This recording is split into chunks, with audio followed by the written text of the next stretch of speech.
Going live on Facebook as well. So, yeah, so welcome again. So, Cafe Spirituality, one quick background to it. I had met this lady, Nadia, in Lucknow once, and she was mentioning about how she's a woman who spent her life in India just studying Vedanta and spending time with saints and in Tiruvannamalai. And she told me about how they would meet at a cafe and they would have a discussion. And she said it was a cafe spirituality. I just loved the concept, cafe spirituality. And why should meditation or satsang be limited to a temple or a gurudwara or a meditation hall? Why can't we carry a sacred space with us wherever we go? And that is when I started the Cafe Spirituality WhatsApp group and a Facebook group. And the idea is, the goal is just to be in a better, more peaceful, happier state. And whatever spiritual path helps in that. So there is no, ऐसा नहीं है कि सिर्फ वेदांत की बात करनी है या सिर्फ योग की बात करनी है. जिस चीज में आपकी ऊर्जा जाए, जिससे आप और शांत और आपकी भावनात्मक ऊर्जा उस तरफ जाके आपको और शांत और प्रसन्न कर देती है, it is fine. So we are trying to steer clear of isms and adopt what works to help us be more peaceful and joyous, and that is what this is about. So in the WhatsApp group and Cafe Spirituality, everybody is an admin. We are just holding space for each other. It is not about starting a new cult or creating some divas and some icons. It's just about each one is supported in a community environment in their own inner quest. And that is how the idea of doing these wisdom talks happened, that how do we create space where people can listen to somebody speaking on what has supported their journey. So it has to be experiential. And when we were having sessions on, in fact, when the lockdown started, we started having these Zoom sessions, initially with reading of Shirdi Sai Baba's book, Sai Satcharitra. And then we moved on to reading teachings of Ramana Maharishi. And Amulya used to be part of that. And very beautifully, जहाँ पे कुछ बैठता था, वो कबीर का कोई दोहा लाके उसकी अभिव्यक्ति इतनी सुंदर हो जाती थी उस वक्त. The understanding used to deepen in that moment, that we felt that we should have a session on Kabir sometime, which Amulya does. And that is how today we are doing this. And most of you already know Amulya. Those who do not know, Amulya is based out of Chandigarh. Is that right? Yes. And we have not yet met in person, but that does not matter anymore.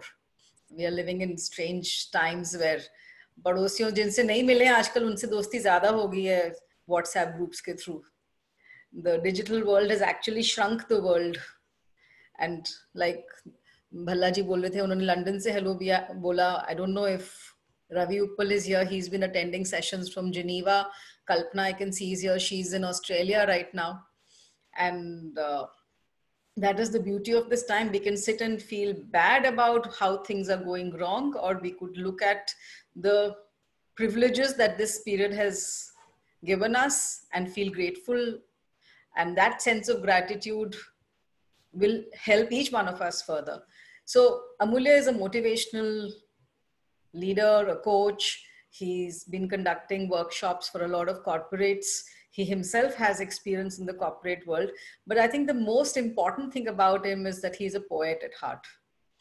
And वो आप कोई भी बात करें उसमें किसी कवि की, किसी गीतकार का कुछ एक लाके बता देंगे, जिससे पूरी एनर्जी उस समय की और सॉफ्ट और अनअज्यूमिंग हो जाती है. एंड आज वो कबीर के बारे में बात करेंगे. बस मुझे और ज्यादा सुनने की जरूरत नहीं है. आप सबको इतना सुन लिया, उसके लिए धन्यवाद. ओवर टू यू अमूल्य. Thank you. Pranam. Thank you very much, Anu. Aapka aabhar. I'm grateful for this privilege. And Cafe Spirituality has been an amazing part of my journey over the past 6 odd months of this year. So I do have a wonderful takeaway from the lockdown and this year. So otherwise also, I personally believe in a zero complaint living. So this is the icing on the cake. Thank you very much. आप सबका बहुत बहुत आभार, धन्यवाद। इतने सारे मित्र और उन सभी साथियों को भी जिनको मैं व्यक्तिगत रूप से नहीं जानता हूँ, आपको मेरा नमस्कार, अभिनंदन, और आपने ज्वाइन किया, बहुत बहुत शुक्रिया। let me give you an idea of the broad outline of this session, how I foresee it.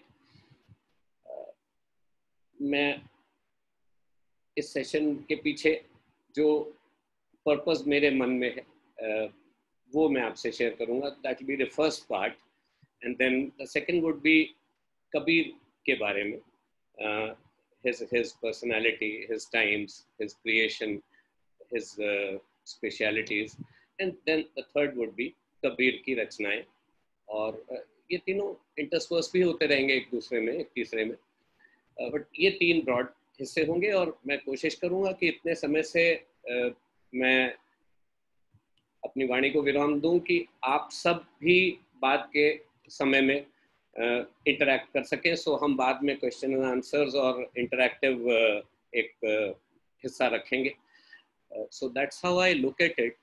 And before I formally start and share the purpose even, I would like to give you an experiential and an interactive beginning to this session. As they call it in the modern times, हम उसको rapid fire भी बोलते हैं, या कुछ quizzing में भी ऐसा करते हैं. That non-stop I'll be taking you through something like 20 वचन और phrases from कबीर, और आप उनसे अपना अंतर संबंध देखिएगा कि वो आपके जीवन में कितना रोल उन्होंने प्ले किया. आप उनको जानते हैं, आप उन वचनों से मिल चुके हैं, उन बातों को आपने जिया है. और जब मैं ये 20 पूरे करूंगा तो एटलीस्ट चैट बॉक्स में एक गिनती लिखिएगा कि उन 20 से कितने वचनों से आपकी दोस्ती है आज भी. सो आई स्टार्ट. काल करे सो आज कर, आज करे सो अब, पल में परलय होएगी, फिर करेगा कब. बुरा जो देखन मैं चला, बुरा न मिलिया कोई, जो घट खोजा अपना, मुझसे बुरा न कोई. बड़ा भया तो क्या भया, जैसे पेड़ खजूर, पंथी को छाया नहीं, फल लागे अति दूर. निंदक नियरे राखिए, आंगन कुटी छवाए, बिन साबुन पानी बिना निर्मल करें सुभाए. मन के हारे हार है, मन के जीते जीत, चलती चाकी देख के दिया कबीरा रोए. मन के हारे हार है, मन के जीते जीत. सुनो भाई, पाटन के बीच में साबुत बचा न कोई. कबीरा यहो घर प्रेम का, खाला का घर नाई. कबीरा यहो घर प्रेम का, खाला का घर नाई. शीस उतारे भुए धरे, सो बैठे घर माई. कबीरा खड़ा बाजार में, मांगे सबकी खैर, ना काहू से दोस्ती, ना काहू से बैर. आप याद करें, खुशवंत सिंह जैसे इंसान ने डेकेड्स तक अपना एक कॉलम लिखा है, with malice towards one and all, right, और with malice towards none at all. It's one and the same thing. So Kabir से आ रही है ये बात. कबीरा खड़ा बाजार में, मांगे सबकी खैर, ना काहू से दोस्ती, ना काहू से बैर. तूने रैन गवाई सोए के, दिवस गंवाया खाए. हीरा जन्म अमोल था, कौड़ी बदले जाए. घूंघट के पट खोल रे तो कुपिया मिलेंगे, घूंघट के पट खोल तो कुराम मिलेंगे. माटी कहे कुम्हार सो, तू क्यों रोंदे मोए, एक दिन ऐसा आएगा मैं रोंदूंगी तोए. माला फेरत जुग भया, फिरा न मन का फेर, कर का मन का डार के, मन का फेर. माला तो कर में फिरे, जीप फिरे मुख माही, मनवा तो चहुदिस फिरे, यह तो सुमिरन नाही. ऐसी वाणी बोलिए, मन का आपा खोए, औरन को शीतल करे, आपोहु शीतल होए. गुरु गोविंद दो खड़े, काके लागू पाए, बलिहारी गुरु आपने, गोविंद देव मिलाए. साईं इतना दीजिए जितना कुटुंब समाए, मैं भी भूखा ना रहूं, साधु न भूखा जाए. मुंह को कहां ढूंढे रे बंदे, मैं तो तेरे पास में. झीनी झीनी बीनी चदरिया, झीनी झीनी बीनी चदरिया. धीरे धीरे रे मना, धीरे ही सब होए, माली सींचे 100 घड़ा, तब सुंदर फल होए. और 20वां, पोथी पढ़े पढ़े जगमुआ, पंडित भया न कोय, ढाई आखर प्रेम का, पढ़े सो पंडित होए. So that completes the rapid fire of 20 दोहाज और वचन ऑफ कबीर। कबीर के ये 20 एक फ्रेजेस और वचन मैंने आपके सामने रखे, आपने इनको सुना बिना रुके। आपकी इच्छा हो तो अच्छा लगेगा, थोड़ा इंटरेक्टिव होगा। चैट में ये लिखिए कि इनमें से 10, 5, 15, 18 कितने आपके जीवन में उपस्थित होते रहे हैं, या आपका इनसे कोई ना कोई संबंध रहा है, किसी से सुने हैं, आपने खुद बोले हैं, पढ़े हैं, जिया है, इनके थ्रू आपने जीवन को जीने की कोशिश की है, इनमें से आपको मीनिंग मिला है। कमाल है साहब, देखिए। So we are having 20, all of 20, 9, 12, since the chat is open to everyone, सब लोग पढ़ सकते हैं, all of them and more. Sonam कह रही हैं that's even greater, she takes us beyond 20, because 20 तो कुछ भी नहीं कबीर जैसे महासागर के लिए. So 6, 12, all. I just realized that मेरी सारी spiritual journey I owe to Kabir, which is what Anu is saying. Amazing. Naeem Shah कह रहे हैं all. So it's see this is the beauty and this is the wonder of Kabir, that some 500 years later also he is still current in our lives. We are still living our lives through his words and through his feelings. And मुझे ये बात महसूस करके जब भी मैं किसी से कहता हूं तो मुझे रोमांच हो आता है, चाहे बात मैं कितनी बार कह चुका हूं. हम लोग आज कोई बात बोलते हैं और हमारे अपने बच्चे, हमारे सगे संबंधी उस बात को, और हम खुद भी उस बात को 2 दिन बाद भूल जाते हैं, 1 हफ्ते बाद भूल जाते हैं. एक इंसान की बातें हमारे लिए इतनी कीमती हैं कि हम उनके माध्यम से अपना जीवन यापन 5 शताब्दियों बाद भी कर रहे हैं. और मैं आपको याद दिला दूं कि ये हमारी बोली नहीं है, ये हमारी खड़ी बोली हिंदी नहीं है, ये उर्दू नहीं है, ये इंग्लिश नहीं है, ये उस जमाने की बोली है जो कि आज हम बरतते भी नहीं है. उसके बावजूद इसमें इतनी पावर है. सो अभी आपका नाम तो नहीं आ रहा है, बट ऐसा कहा है उन्होंने कि आई थिंक ऐसी बाणी बोली है इज द मंत्र for successful interpersonal relations, which is true, which is perfectly true. So thank you very much. इस एक सैम्पलिंग या बानगी के माध्यम से मैं आपको ये एहसास कराना चाहता था फॉर्मली शुरू करने से पहले कि हम एक ऐसे सूर्य, ऐसे नक्षत्र के से आंखें मिलाने की कोशिश करेंगे आज के इस अगले 1 घंटे में, कि जिसकी कुछ किरणें ही हमारे लिए बहुत हैं, जीवनदायिनी हैं, और जिनके माध्यम से हमने अपने जीवन में बहुत रस, बहुत ऊर्जा और बहुत शक्ति का संचार किया भी है, पाया है. और जो लोग भक्ति की धारा में या स्पिरिचुअलिटी के रास्ते पे आगे चले हैं, उनको भी कबीर से बहुत कुछ मिला है, और जो सिर्फ सांसारिक हैं उनको उनके नीतिपरक वाक्यों से बहुत कुछ मिला है. सो बहुत शुक्रिया आप सबके इस भागीदारी का, इन रिस्पॉन्सेज का जो चैट में आ चुके हैं. अब मैं चैट को अपने सामने से हटा रहा हूँ, सो प्लीज़ मुझे माफ़ कीजिएगा अगर मैं बीच में चैट ना देख पाऊँ. और मैं चाहता था कि शुरुआत ऐसी हो कि आप सब जुड़ जाएं, और फिर थोड़ी देर के लिए मैं आपसे अपने विचार रखूंगा. पर्पस, उद्देश्य आज के सेशन का पहला हिस्सा. 3-fold पर्पस है मेरे मन में. पहला कि कबीर, दूसरा आप स्वयं, और तीसरा आनंद. कबीर यानी पहला पर्पस. कबीर के बारे में आप जो कुछ भी जानते हैं, जो कुछ महसूस करते हैं, कबीर आपके जीवन का जितना भी हिस्सा है, आज का सेशन पूरा हो, आप जब यहाँ से जाएं तो आपकी उस जानकारी के बारे में, कबीर के बारे में उस जानकारी में इजाफा हो, कबीर आपके लिए और अपने बन जाएं, कबीर का स्वाद आपको और गहराई से महसूस हो, और हो सके तो कबीर आपके जीवन में और उतरना शुरू कर दें. कबीर के माध्यम से आप जीवन को बेहतर जीना शुरू कर दें. And that takes me to the second part of the purpose, which is you, आप स्वयं खुद, कि आप स्वयं को बेहतर जान सकें. क्योंकि अगर हमने सिर्फ कबीर को जाना तो वो तो पांडित्य है, वो तो इंटेलेक्चुअल एक्सरसाइज है. मैं हमेशा मानता हूं कि अगर हमने कुछ भी किया तो उसकी सोद्देश्यता, उसकी सिग्निफिकेंस तभी है जब वो हमारे जीवन में कोई योगदान करे, हमारे जीवन में उसका एक सजीव निरूपण हो. तो कबीर के माध्यम से आप स्वयं को बेहतर जानें, और इस बहाने जीवन को बेहतर जी सकें. Your relationship with yourself improves. You get to know yourself better through Kabir.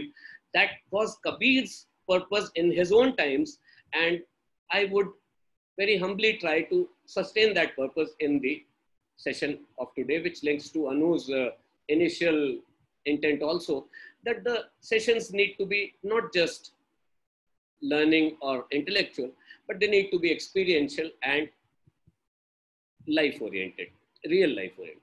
And the third one is, Kabir के बारे में आप जान पाएं, खुद के बारे में जान पाएं, शायद ना जान पाएं, वो मेरी अयोग्यता होगी, लेकिन इतनी कोशिश मैं जरूर करूंगा कि तीसरा पर्पस आपको मजा जरूर आए, आपको आनंद आए. आपने जो ये 1-1.5 घंटा यहाँ इन्वेस्ट किया है, उसके बदले में आप कुछ आनंद जरूर लेके जाएं, बाकी और कुछ ले जाएं तो वो मुनाफा है, लेकिन प्रिंसिपल मूल तो मजा है, वो आप जरूर पाएं. ये मेरा निवेदन रहेगा, ऐसा मेरा हमेशा प्रयास रहता है. So with that threefold purpose, I would like to once again welcome all those friends who joined after the initial introduction. And moving on to Kabir as बीच में चाहे आप चैट में लिखना चाहें तो चैट अनु देखती रहेंगी और मुझे कुछ सिग्निफिकेंट होगा तो जरूर बता देंगी. अदरवाइज आप जैसे चाहें कोई रिस्पांस दे सकते हैं. जो लोग वीडियो पे दिख रहे हैं, आप इशारे से कुछ ना कुछ बोल सकते हैं. शायद इन जूम जैसे प्रोग्राम्स में कुछ और भी रिएक्शंस देने का, थम्स अप या कुछ देने का है, तो आप प्लीज रिस्पॉन्ड करते रहिएगा. और आपका बहुत कुछ जरूरी मन हो बोलने का तो आप अपने आप को अनम्यूट करके जरूर बोलिएगा, नहीं तो आखिर का कुछ हिस्सा हम लोग इंटरैक्टिव और क्वेश्चन आंसर के लिए रखेंगे. कबीर 15वीं शताब्दी में जब अवतरित होते हैं, उनका जन्म होता है, तो जब दुनिया उनके बारे में जानती है तो वो एक ऐसी मानव चेतना के एक ऐसे अप्रतिम विस्फोट के रूप में आते हैं. It was actually such that the best form of a human consciousness which a human could take just burst upon the scene of India. And then आज हम जानते हैं कि वो भारत तक भी नहीं रुके और उनकी पहुंच पूरी दुनिया में दूर दूर तक है. कबीर के, उनकी चेतना के, उनके व्यक्तित्व के और उनके कृतित्व के, that his persona, his consciousness and his creation, I would like to see it in three different aspects. So one is the भक्त कबीर, प्रेमी कबीर, जो कि वो अनन्य प्रेमी और अनन्य भक्त थे. नंबर 2, कबीर जो कि सुधारक थे, समाज सुधारक, जो समाज को सही करना चाहते थे, हर व्यक्ति को जीवन बेहतर जीने का एक तरीका देना चाहते थे, चाहे वो धर्म हो, चाहे वो नीति हो, चाहे वो दैनिक जीवन हो, चाहे वो मानवीय व्यवहार हो, चाहे इंटरपर्सनल रिलेशंस हो, कुछ भी. सो भक्त कबीर, सुधारक कबीर और तीसरे कवि कबीर, यानी the poet, in that order. So सबसे पहले हम अगर भक्त कबीर की बात करें तो कबीर ऐसे यूनिक भक्त हुए या यूनिक ज्ञानी हुए जिनके भीतर भक्ति और ज्ञान का बहुत अद्भुत सम्मिश्रण था और एक अनोखा सामंजस्य उन्होंने बिठा लिया था. और ये हम देखते हैं कि जो जितने भी ज्ञानी जिन्होंने ज्ञान के माध्यम से स्पिरिचुअलिटी की यात्रा की या जिन्होंने भक्ति के माध्यम से स्पिरिचुअलिटी की यात्रा की, वो दूसरे पक्ष से बचे नहीं रह पाते. हम किसी की भी बात करें, चाहे बुद्ध की बात करें, बुद्ध ने ज्ञान के माध्यम से यात्रा की, लेकिन भक्ति को हम भक्ति ही ना देखें, क्योंकि बुद्ध ने किसी ईश्वर का प्रमाण नहीं माना, तो बुद्ध ने प्रार्थना को भी नहीं कोई स्थान दिया. सिर्फ प्रश्नोत्तर और ज्ञान के माध्यम से और स्वयं पे ध्यान देने के माध्यम से हमें आगे बढ़ना है. तो उसके बावजूद बुद्ध में कंपैशन और करुणा, जो कि प्रेम का ही अद्भुत स्वरूप है, सबसे विकसित स्वरूप है, वो सर्वोपरि था. आज हम बुद्ध के बारे में बात करें तो सिर्फ करुणा की ही बात करते हैं. ऐसा हम हर जगह देखेंगे. हम लोग रमन महर्षि जी के वचनों को बहुत दिन तक सत्संग में पढ़ते रहे, तो वो बहुत सारी बातें ज्ञान की कहते हैं, लेकिन ज्ञान ऐसा नहीं है जो कि प्रेम के बिना हो. भक्ति का उसमें पूरा पूरा समावेश है और आपको भक्ति में डूबना ही है, अन्यथा जीवन शुष्क हो जाएगा. कबीर प्रेम की जिस मदिरा के मतवाले थे, कोई तो मदिरा उन्होंने पी हुई थी और जिसमें वो झूमते रहते थे, सुरती बोलते थे वो उसे। अगर हम लिंक करें तो आज के दैनिक जीवन के कई शब्द हैं। हम में से कई लोग जानते होंगे कि हाथ में तंबाकू को चूने के साथ ऐसे मला जाता है और फिर उसको ऐसे लेके यहाँ होंठ के यहाँ दबा लिया जाता है। जो लोग ईस्टर्न यूपी, बिहार और हिंदी बेल्ट से और भी जगह से हैं, वो लोग जानते हैं। इसको हिंदी बेल्ट में सुरती बोलते हैं। इसका संबंध आप कबीर की सुरती से लगा सकते हैं। कबीर कहते हैं नाम सुरती लगी रहे दिन रात, ऐसा ही नानक ने भी कहा है, नाम खुमारी नानका लगी रहे दिन रात। ये सुरती जो है ये वहां पे अपना ध्यान लगा रहना है, वहां तार जोड़ा रहना है। अब जिनसे वो तार नहीं जोड़ा जाता वो कोई ना कोई नशा करके, चाहे भांग का चाहे सुरती का, उसके माध्यम से अपना तार जोड़े रहते हैं। तो जिस व्यक्ति ने मुंह में सुरती रखी हुई है, आप उससे कुछ बात कीजिए तो उसकी आधी आंखें ऊपर चढ़ी हुई होंगी, तो कहेगा आपको लगेगा आप शिव जी से बात कर रहे हैं, कैलाश पे बैठे हैं, क्योंकि उनका आधा ध्यान तो तंद्रा में है।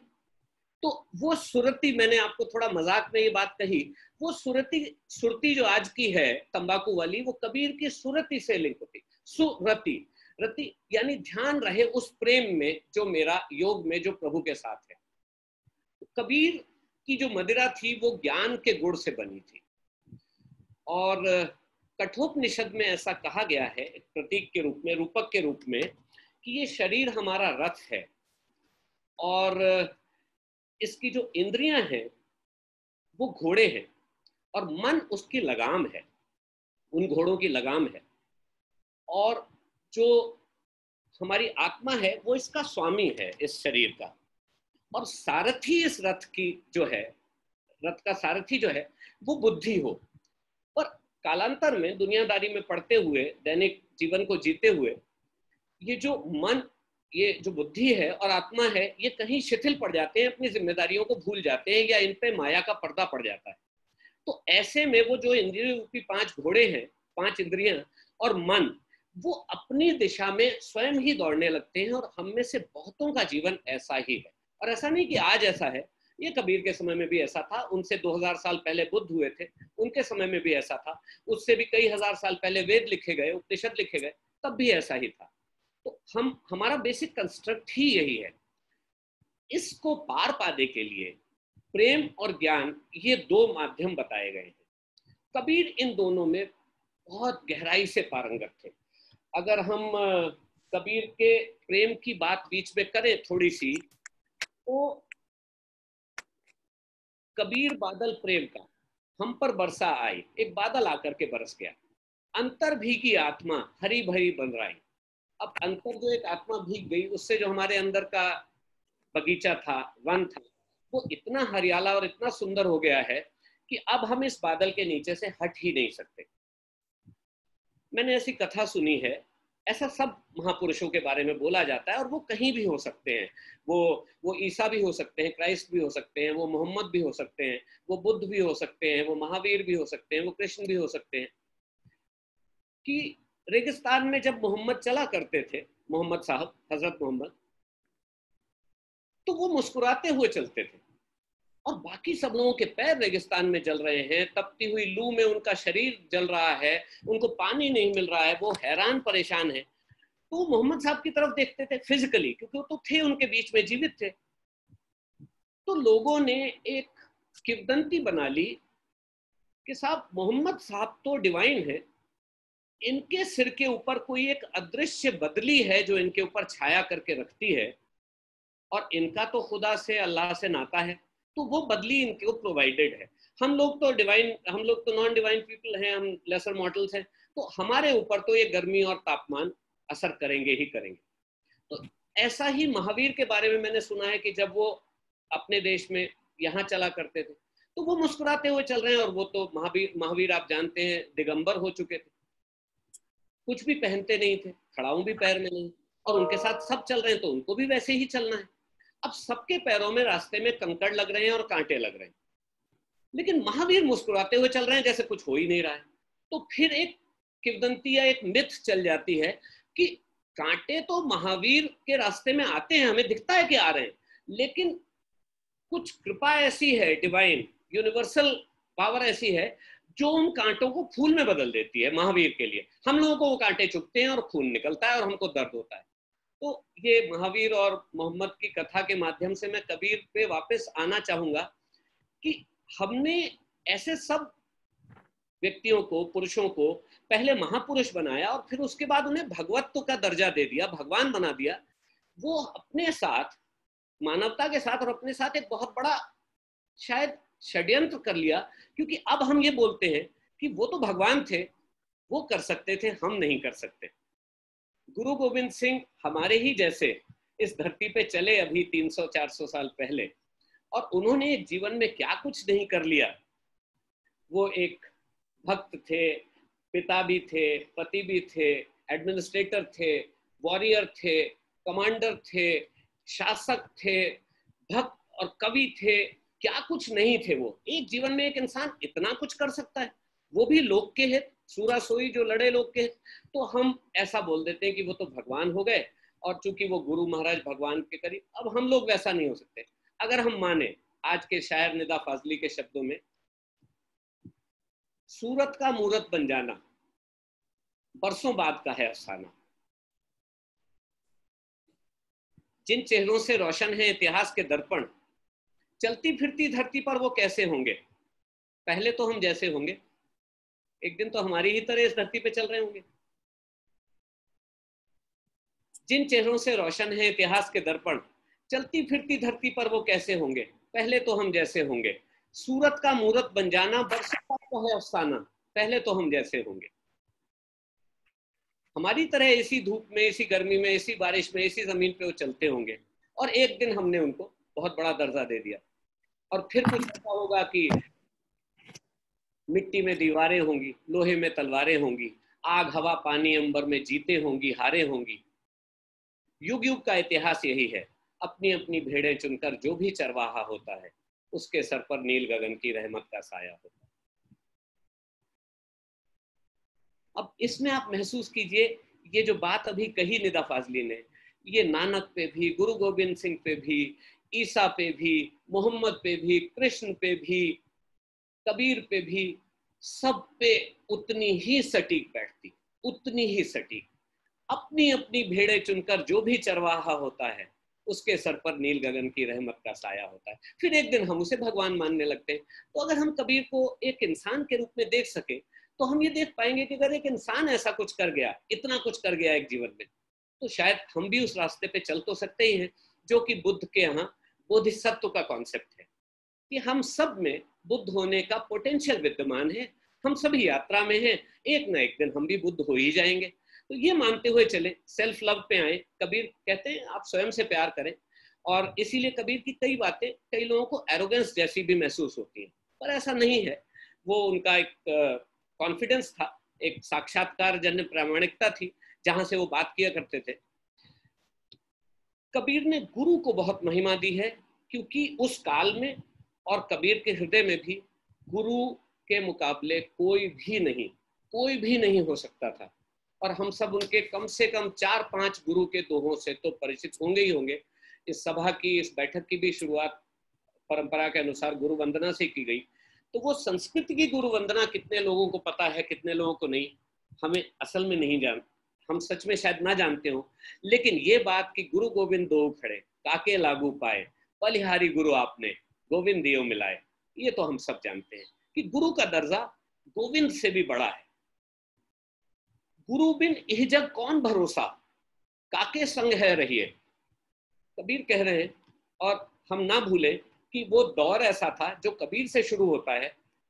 कबीर एक पायनियर रहे, जिन्होंने भक्ति काव्य का प्रारंभ किया, और इस परंपरा का भी प्रारंभ किया कि अपने आप को दास या सेवक मान के हम गुरु और प्रभु की भक्ति करें। तो इसको हम दास्य भक्ति बोलते हैं। और इसी प्रमाण के रूप में सबने अपने नाम के आगे दास लगा लिया, कबीर दास, तुलसीदास, सूरदास, मलूक दास, रैदास। आप जिसको देखेंगे उनका असली नाम छोटा सा है, दास उसमें प्रोमिनेंट है। वो अलग बात है कि कालांतर में आधुनिक समय में आके दास एक कास्ट बन चुकी है। सो ईस्टर्न इंडिया में आपको दास मिलेंगे, बट कमिंग बैक, तो कबीर दास ये एक प्रमाण है कि हम दास हैं। हम उस भाव से भजन पूजन कर रहे हैं और भगवत भक्ति कर रहे हैं। कबीरा तेनर अंध है गुरु को कहते और, कबीर वो लोग अंधे हैं जो कि गुरु को कुछ और कहते हैं। हरि रूठे गुरु ठौर है, अगर हरि रूठ जाए तो गुरु के पास आपकी ठौर है, गुरु रूठे नहीं ठौर। तो गुरु से विमुख कभी ना हो। और इतना बड़ा, जैसे कहते हैं कबीर अतिशयोक्ति अलंकार देते हैं कि सब धरती कागज करो, लेखन सब बन रहा है, सब समुद्र की मसी करो, गुरुगुण लिखा न जाए। पूरी धरती को मैं कागज में कन्वर्ट कर दूं और जितने वन हैं, जितनी लकड़ियां हैं धरती पे, सबकी मैं लेखनी बना दूं, और जितना समुद्र है सब में कालापन घोल के उसकी स्याही बना दी जाए। इतना कागज, इतनी लेखनी और इतनी स्याही, फिर भी गुरु गुण नहीं लिखा जा सकता। अब ऐसा कोई भगवान के गुणों के लिए कहे फिर भी समझ में आता है। अगर गुरु के लिए ये बात बोली जाए तो ये मानना होगा कि वो व्यक्ति इस प्लेन पे जी रहा है अपने जीवन में कि भगवान मिले ना मिले, मुझे गुरु मिला रहे, इतना बहुत है। और ये बहुत कमाल का किस्सा है कबीर के जीवन का। मैं बीच बीच में एक दो किस्से भी आपको सुनाता रहूंगा जिससे आपका इंटरेस्ट रहे, बिकॉज सब लोग शायद पॉलिटिकली उतने ओरिएंटेड ना हो। कबीर ने जब कविता तो क्या करना, बोलते थे, क्योंकि कहने को हमारे आज की भाषा में वो साक्षर नहीं थे, लेकिन उससे कोई अंतर नहीं पड़ता। तो ये नवजीत औलख जी ने बड़ी प्यारी बात कही है कि ईश्वर अल्लाह वाहेगुरु सारे मंत्र सीख, जाने कब किस नाम से मिल जाए कौन सी भीख। तो कबीर ने जब कुछ उपदेश वगैरह देने शुरू कर दिए तो उनकी क्रिटिसिज्म शुरू हो गई। काशी में होते थे कबीर। अब वहां तो पंडितों का और ज्ञानियों का और बड़े बड़े आचार्यों का गढ़, उनके लिए एक अनपढ़, और वो भी ऐसा व्यक्ति जिसके की कास्ट जात भी ऐसी थी और शायद जिसके धर्म का भी पता नहीं था, उसको वो कैसे अलाउ कर दे। तो ऐसा बोला गया भी तुमने तो किसी गुरु से दीक्षा ही नहीं ली है, तुमको कोई कैसे सुनने आ जाएगा। अब कबीर के लिए बड़ी समस्या उत्पन्न हो गई कि मुझे गुरु, अब वो रामानंद जी उस समय बहुत ये रामानुज जी की परंपरा में रामानंद जी आते हैं, काशी में होते थे और उनका बहुत मान था। तो रामानंद जी के गुरु शिष्य बनने के लिए वो उनके दरवाजे पहुंच गए और खटखटाया। उन्होंने पूछा कौन है, तो उन्होंने बोला मैं कबीर। तो नहीं, तुम तो यवन हो, यवन यानी कि मुस्लिम हो या जो भी हो, तुम्हारे जात पात का और जन्म का कुछ पता नहीं है। वो उस कहानी में हम नहीं जा रहे हैं, आप सब कहीं भी पढ़ सकते हैं कि कैसे कबीर का जन्म हुआ और फिर कैसे नीरू और नीमा नामक जुलाहे ने उस बच्चे को पाया और पाल के बड़ा किया। तो ये पता नहीं चलता कुछ, सबके वदंतियां हैं। तो रामानंद जी ने उन्हें ठुकरा के दुत्कार के भगा दिया अपने दरवाजे से। लेकिन कबीर, यहां से आपको कबीर की संकल्प शक्ति का और कन्विक्शन का पता चलेगा। कबीर एडमेंट थे कि मुझे तो रामानंद जी को गुरु करना ही है। कोई मुंह अंधेरे 3:30-4 बजे रामानंद जी गंगा पे स्नान करने जाते थे घाट पे। कबीर ने कुछ रात भर में ऐसा इंतजाम किया कि चारों तरफ ऐसी बाड़ लगा ली कि रामानंद जी एक ही जगह से गुजर सके। और उस जगह से जब वो घाट की सीढ़ियों पे आएंगे तो तीसरी दूसरी किसी सीढ़ी पे कबीर जाके चुपचाप लेट गए अंधेरे में। सुबह 3:30-4 बजे ब्रह्म मुहूर्त का समय, किसी को दिखना नहीं था। और रामानंद जी आए, गंगा स्नान करके जैसे ही निकले और पैर पड़ा कबीर पे और उनके मुंह से निकला राम राम। कबीर ने उसी समय उनके पैर पकड़ लिए कि गुरु मिल गए, गुरु के दर्शन मिल गए, गुरु के चरण मिल गए और गुरु से राम नाम की दीक्षा मिल गई। रामानंद जी ने उन्हें स्वीकार किया कि नहीं किया हम नहीं जानते, क्योंकि बाद में रामानंद जी से शास्त्रार्थ में लोगों ने पूछा कि वो तो बोलता घूमता है कबीर नाम का अमलेच कि वो आपका शिष्य है और आप उसके गुरु हैं। वो कहते मैंने किसको दीक्षा दी, मैंने तो उसको घर से भगा दिया था। कहते नहीं, वो ऐसा बोलता है, वो बोलता है कि सीढ़ियों पे लेट गया था। और तो रामानंद जी ने माना नहीं, ऐसा काशी के पंडित लोग बोलते हैं। और अपन को उससे क्या मतलब। हम इसमें कबीर की भक्ति देखें या कबीर का कन्विक्शन देखें कि उन्होंने किसी को गुरु लेना था, उन्होंने उनको गुरु ले लिया। और इससे हम महाभारत काल के एकलव्य को भी याद करें कि अगर द्रोणाचार्य ने स्वीकार किया नहीं या नहीं किया तो भी उन्होंने उन्हें अपना गुरु मान करके जो ग्रहण करना था कर लिया। सो कबीर जीवन भर रामानंद को अपना गुरु मानते रहे। गुरु बिन चेला ज्ञान न लहे, ज्ञान नहीं मिल सकता गुरु के बिना चेले को। और वो इकबालिया बोलते हैं, हम भी पाहन पूजते होते बन के रोज। धरती पे बोझ होते हम पाहन पूजते रहते जैसे सब लोग पूजते हैं। तो गुरु ने ज्ञान दिया और गुरु ने हमारी आंखें खोल दी। और बहुत बड़ी बात बोलते, शीश दिए जो गुरु मिले तो भी सस्ता जान।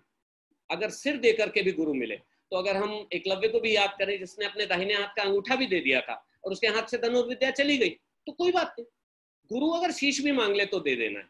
तो इस परंपरा के साधक रहे कबीर, जो कि जिनकी भगवत भक्ति तो हम जानते ही हैं, पर गुरु से जो भक्ति है वो भी इतनी अद्भुत थी। हम भी पाहन पूजते होते बन के रोज, सतगुरु की कृपा भई सिर ते उतरिया बोझ। भाषा में आप सुनेंगे सब जगह की भाषाओं के शब्द आएंगे, हरियाणवी भी आएगी, पंजाबी भी आएगी, लहंदी भी आएगी, लहंदा जो कि आगे सिंध की तरफ की है। अगर हम और आगे जाएं तो अरबी फारसी के शब्द आते हैं, उर्दू आती है, खड़ी बोली उस समय से शुरू हो गई थी, अमीर खुसरो ने थोड़ा सा उसको शेप दे दी थी, वो आती है। अवधी और ब्रज तो है ही, उससे भी आगे भोजपुरी है, मगही है, मैथिली है, इतनी बड़ी रेंज थी। दक्कनी भाषा के शब्द भी आते हैं कबीर। सो ऐसा भाषा पे अधिकार, अद्भुत इंसान थे कबीर। जिस भक्ति की बात कर रहे हैं उसमें ज्ञान और प्रेम दोनों का सम्मिश्रण है। गुरु की बहुत गहरी महिमा है। और जी रोहिणी जी लिख रही हैं, गुरु बिना गति नहीं, बिल्कुल ठीक, बहुत बहुत शुक्रिया। मैं बीच बीच में जो कमेंट मेरे सामने आ जाएगा मैं पढ़ पाऊंगा, वरना मुझे क्षमा कीजिएगा। कबीर के पास भक्त होने के या भक्ति मार्ग में एक बहुत बड़ा योगदान था। ज्ञान मार्ग भी उनके पास था जो कि वेद पुराण उपनिषद सम्मत था। वो उन्होंने कहाँ से ग्रहण किया, किन संतों और किनके पास बैठ बैठ के ग्रहण किया, ये तो वही जाने, लेकिन यात्राएं उन्होंने बहुत की और बहुत सत्संगों में बैठे। तो वो जो हमें उदाहरण और उपमान देते हैं उनसे पता चलता है कि उनके पास बहुत गहराई तक वो सारे ज्ञान थे। जैसे हम उनके बहुत प्रसिद्ध पद को अगर हम देखें, झीनी झीनी बीनी चदरिया, तो उसमें आता है, उसमें वो सवाल पूछते हैं कि काहे का ताना काहे का बाना, काहे का ताना काहे के भरनी, कौन तार से बीनी चदरिया। तो हमारे शरीर में योग पढ़े हुए लोग जानते होंगे कि इड़ा, पिंगला और सुषुम्ना 3 नाड़ियां मुख्य मानी जाती हैं। तो इंगला, पिंगला, ताना, भरनी, सुषमन तार से बीनी चदरिया। अब ये वो कहने को अनपढ़ व्यक्ति बता रहा है कि इंगला, पिंगना, ताना भरनी और सुषमन तार से। तो एक जुलाहे का कर्म देखिए कि वो बता रहा है ताना बाना तो इंगला पिंगला से है और सुषुम्ना के तार से इसको बिना गया है। अष्ट कवल 10 चरखा डोले, तो कुंडलनी की भी बात कर रहे हैं, आपके इंद्रियों की भी बात कर रहे हैं, गुणों की भी बात कर रहे हैं। सबकी बात करते करते वो ये सब बता रहे हैं कि मैं ये जानता हूं। तो ज्ञान मार्ग में भी वो बहुत गहरे दीक्षित थे, जिसमें कि हम बोले अद्वैतवाद और जिसमें हम शंकराचार्य के अद्वैत से लेकर के वेदांत के अद्वैत तक जा सकते हैं। ये सारी बातें वो अपनी पोएट्री में, अपने पदों में कहते हैं। और प्रेम का तो खैर कोई मुकाबला ही नहीं है, प्रेम पे उनका सब कुछ आधारित था। जिस व्यक्ति ने हमें इतनी बड़ी परिभाषा प्रेम की दे दी और प्रेम के माध्यम से पांडित्य की परिभाषा दे दी कि पोथी पढ़े पढ़े जग मुआ, पंडित भया न कोय, 2.5 आखर प्रेम का पढ़े सो पंडित होए। सिर्फ 2.5 आखर प्रेम के पढ़ने में आप पूरा जीवन लगा दें और आप पंडित हो जाएंगे। तो कितने, हम सभी इंटेलेक्चुअल्स हैं, हम सब पढ़े लिखे हैं, हम सब ये देखें कि हमारे अंदर जो कंडीशनिंग के माध्यम से जो पालित पोषित हुआ है वो इंटेलेक्ट ही पालित पोषित हुआ है, लेकिन ड्राइव तो हमें प्रेम ही करता है। हम किसी के स्नेह के ही भूखे हैं, हम अपनेपन को ही ढूंढते रहते हैं। माँ से बचपन से प्रेम मिलना शुरू होता है और उसी माँ के प्रेम को हम जीवन भर सब में ढूंढते रहते हैं, चाहे दोस्तों में, चाहे संगी साथियों में, कुलीग्स में, पति पत्नी में, बच्चों में, समाज में, और वही शायद दोबारा मिलता ही नहीं। तो उस प्रेम की बात होती है और उस प्रेम को वो भगवत प्रेम में कन्वर्ट कर देते हैं और गुरु प्रेम में कन्वर्ट कर देते हैं। प्रेम के ही अलग अलग रूप है। प्रेम जब बच्चे से माँ करती है तो उसको हम ममता बोल रहे हैं, जब हम गुरु से करते हैं तो गुरु प्रेम है, जब 2 वयस्क बराबर के लोग करते हैं तो हम उसको इश्क मोहब्बत बोल देते हैं, जब हम भाई भाई करते हैं तो भ्रातृ प्रेम है, और जब गुरु शिष्य से करता है तो शिष्य प्रेम है। प्रेम के अलग अलग रूप हैं। और तीसरी बात, कर्म योग, जो कि एक अद्भुत बात है उनके जीवन की। उन्होंने कभी भी काम छोड़ा नहीं, अपने जीवन के अंतिम वर्षों तक वो कर्म योग में लगे रहे। जुलाहे थे, दिन भर कपड़ा बुनते थे, दिन भर रुई काटते थे, दिन भर सब काम करते थे, और काम करते करते ही कविता रचते रहते थे, सत्संग करते रहते थे। काम करना उन्होंने छोड़ा नहीं। सो ज्ञान योग, भक्ति योग और कर्म योग का अद्भुत संगम इस एक व्यक्ति में मिलता है। इसीलिए शायद उसकी वाणी में इतनी शक्ति है, इतनी पावर है। और उसकी गहराई में वो जिसको बोलते हैं एक साधे सब सधे, सब साधे सब जाए। आप उस एक को पहचान लीजिए जो आपके अंदर ब्रह्म स्वरूप है, भगवत स्वरूप है, उसको साध लेंगे तो जीवन के सब हिस्से सध जाएंगे। इसके लिए एक बड़ा अच्छा प्रतीक है, यहाँ पे एक दो मित्र हैं जिनको वो प्रतीक बहुत पसंद है, जब भी मैंने शेयर किया है। पहिया घूम रहा है, बहुत तेजी से घूम रहा है, एक साइकिल का पहिया इमेजिन कर ले, और साइकिल खड़ी है और आप बहुत तेजी से साइकिल के पहिए को घुमा रहे हैं। अब इसको आप अपना जीवन माने और आप इस साइकिल के पहिए के रिम पे हैं अगर, यानी इसके सरकमफ्रेंस पे हैं, तो आप कितनी तेजी से घूम रहे हैं जीवन की गति के साथ। आपका सुबह से शाम तक सिर भरना जाता है, दिमाग घूम जाता है, अंदर बाहर चक्कर आने लगते हैं, परेशान हो जाते हैं। लेकिन अगर किसी ने सेंटरिंग की आदत डाल ली, अपने आप को केंद्रित करने का अभ्यास कर लिया, तो फिजिकली इमेजिन कीजिए इसी पहिए में एक सेंट्रल फल्क्रम पॉइंट है, इसका धुरी का एक केंद्र बिंदु है। अगर आप वहां स्थित हो गए तो साइंस से भी आप आएंगे तो साइंस कहती है कि इस पूरे पहिए में एक पॉइंट ऐसा है जो बिल्कुल नहीं हिल रहा है, जो पूरी तरह स्थिर है, वो है इसकी धुरी का केंद्र बिंदु। तो अगर आप वहां साध लें अपने आप को तो जीवन सध जाता है। वो कबीर कहते हैं एक साधे सब सधे, सब साधे सब जाए। वरना एक साइकिल में 50-60 स्पोक्स होते हैं, आप 50-60 स्पोक्स को साधते रहेंगे, साध नहीं पाएंगे। ये वाला हिस्सा कबीर का एक भक्त और भक्त ज्ञानी और कर्मयोगी का जो सम्मिश्रण है, इसको हम भक्त बोल सकते हैं। ये उनके जीवन का या उनके व्यक्तित्व का एक मुख्य अंग है। इसके हम और एग्जाम्पल्स पे बाद में जाएंगे। मैं उनके सुधारक वाले रूप को भी थोड़ा टच करना चाहूंगा। कबीर जिस सुधारक यानी समाज सुधारक, व्यक्ति सुधारक, धर्म तो बोलना ठीक नहीं है, संप्रदाय सुधारक। सो हिंदू और मुस्लिम दो संप्रदाय तो थे ही उनके सामने। फिर हिंदुओं में भी शाक्त थे, वैष्णव थे, फिर अवधूत थे, जोगी थे, कर्णफट जोगी थे, गोरखनाथी थे, बहुत बहुत लोग थे। इतने धाराओं में समाज बटा हुआ था। सगुणोपासक थे, निर्गुणोपासक थे। तो कबीर ने एक बहुत बड़ा बीड़ा उठाया, और ये बीड़ा उस समय के लगभग सभी संत कवियों ने उठाया, जिनमें हम नानक को भी गिनेंगे। कबीर के थोड़े समय बाद नानक आए, और नानक, गुरु नानक, मैं ये ऐसा मानता हूं कि कबीर की जो महिमा है समाज में योगदान देने के रूप में और समाज को प्रभावित करने के रूप में, जिस महिमा और जिस ग्रैंड्योर को कबीर ने अर्जित किया, उसमें दो ही व्यक्ति उनसे समकक्ष खड़े होकर आंख मिला सकते हैं। एक तो साहित्य के क्षेत्र में तुलसीदास। तुलसीदास ने बहुत बड़ा काम किया। एक तो प्रबंध काव्य लिखा, कहानी लिखी, राम की कहानी लिखी, कविता में लिखी, एपिक लिखा। मॉडर्न काल में, आधुनिक काल में एपिक लिखना, जो कि वाल्मीकि के समय से हुआ ही नहीं, वेद व्यास के समय से, बहुत बड़ा काम था।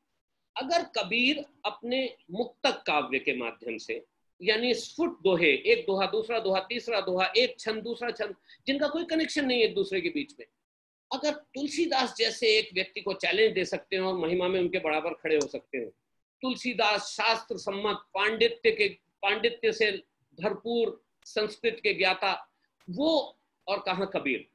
और दूसरे मैं मानता हूं नानक। समाज को प्रभावित करने में, आने वाली जनरेशन्स को, आने वाले बहुत सारी पीढ़ियों को आज तक अपने सद्विचारों के पीछे चलाने में और उनको अच्छा जीवन जीने के लिए प्रेरित करने में नानक का जो योगदान है, वो कबीर से 21 ही ठहरेगा। तो नानक और तुलसीदास, दो से कबीर अपने समकालीनों से टक्कर लेते हैं, वरना कबीर का कोई भी सानी नहीं है। कविता में कहीं नहीं, समाज के क्षेत्र में कहीं नहीं। जातिवाद, रूढ़ियां, अंधविश्वास बहुत बहुत गहरे दर्जे तक समाज में प्रचलित थे, और कबीर ने एक एक करके सबका खंडन किया, सबको बोला। हिंदू को बोला, मुसलमान को बोला, कांकर पाथर जोड़ के मस्जिद लई बनाए, ताचड़ मुल्ला बांग दे क्या बहरा हुआ खुदाए। कैसे डांट के बोल रहे हैं, इसको रेप्रिमांड बोलते हैं। तो सामने बंदा खड़ा हो तो झापड़ भी मार दिया शायद साथ में। सो बहुत कम लोगों में इतनी हिम्मत हो पाती है, तो अगले दिन आकर के लिंचिंग हो जाएगी। तो लेकिन कबीर को कोई डर नहीं है, और फिर वो पंडित को भी बोलेंगे। पाहन पूजे हरि मिले तो मैं पूजू पहाड़, घर की चाकी कोई ना पूजे जाका खाए संसार। सो उन्होंने हर वर्ग को, हर हर हिस्से को, समाज के हर तबके को ये बताया तुम लोग क्या बेवकूफी कर रहे हो और हो सके तो चेतो। प्रामाणिकता के कवि थे, वो ये मानते थे कि जो जीवन में मैंने जी लिया मैं उसी को बोलूंगा, और जो मैंने नहीं जिया मैं उसको नहीं बोलूंगा। उसी को मैं कविता के रूप में कहूंगा, उसी को उपदेश के रूप में कहूंगा, उसी को डांट फटकार के रूप में कहूंगा। मन वचन कर्म में सामंजस्य लाने वाले व्यक्ति बहुत कम हुए हैं इतिहास में। एक बार फिर से हम नानक का नाम ले, एक बार फिर से हम गुरु गोविंद सिंह जी का नाम ले, कबीर का नाम ले। इन लोगों ने अपने जीवन के माध्यम से ऐसा दिखा दिया कि जो इन्होंने जिया वही इन्होंने बोला, और यही हमें प्रेरित करे कि हम भी उतना ही बोलें या उतना ही पढ़ें या उतना ही जाने जितना हम जी सके। इसके लिए कबीर बहुत कमाल की उक्ति बोलते हैं, तू कहता कागज की लेखी, मैं कहता आँखिन की देखी।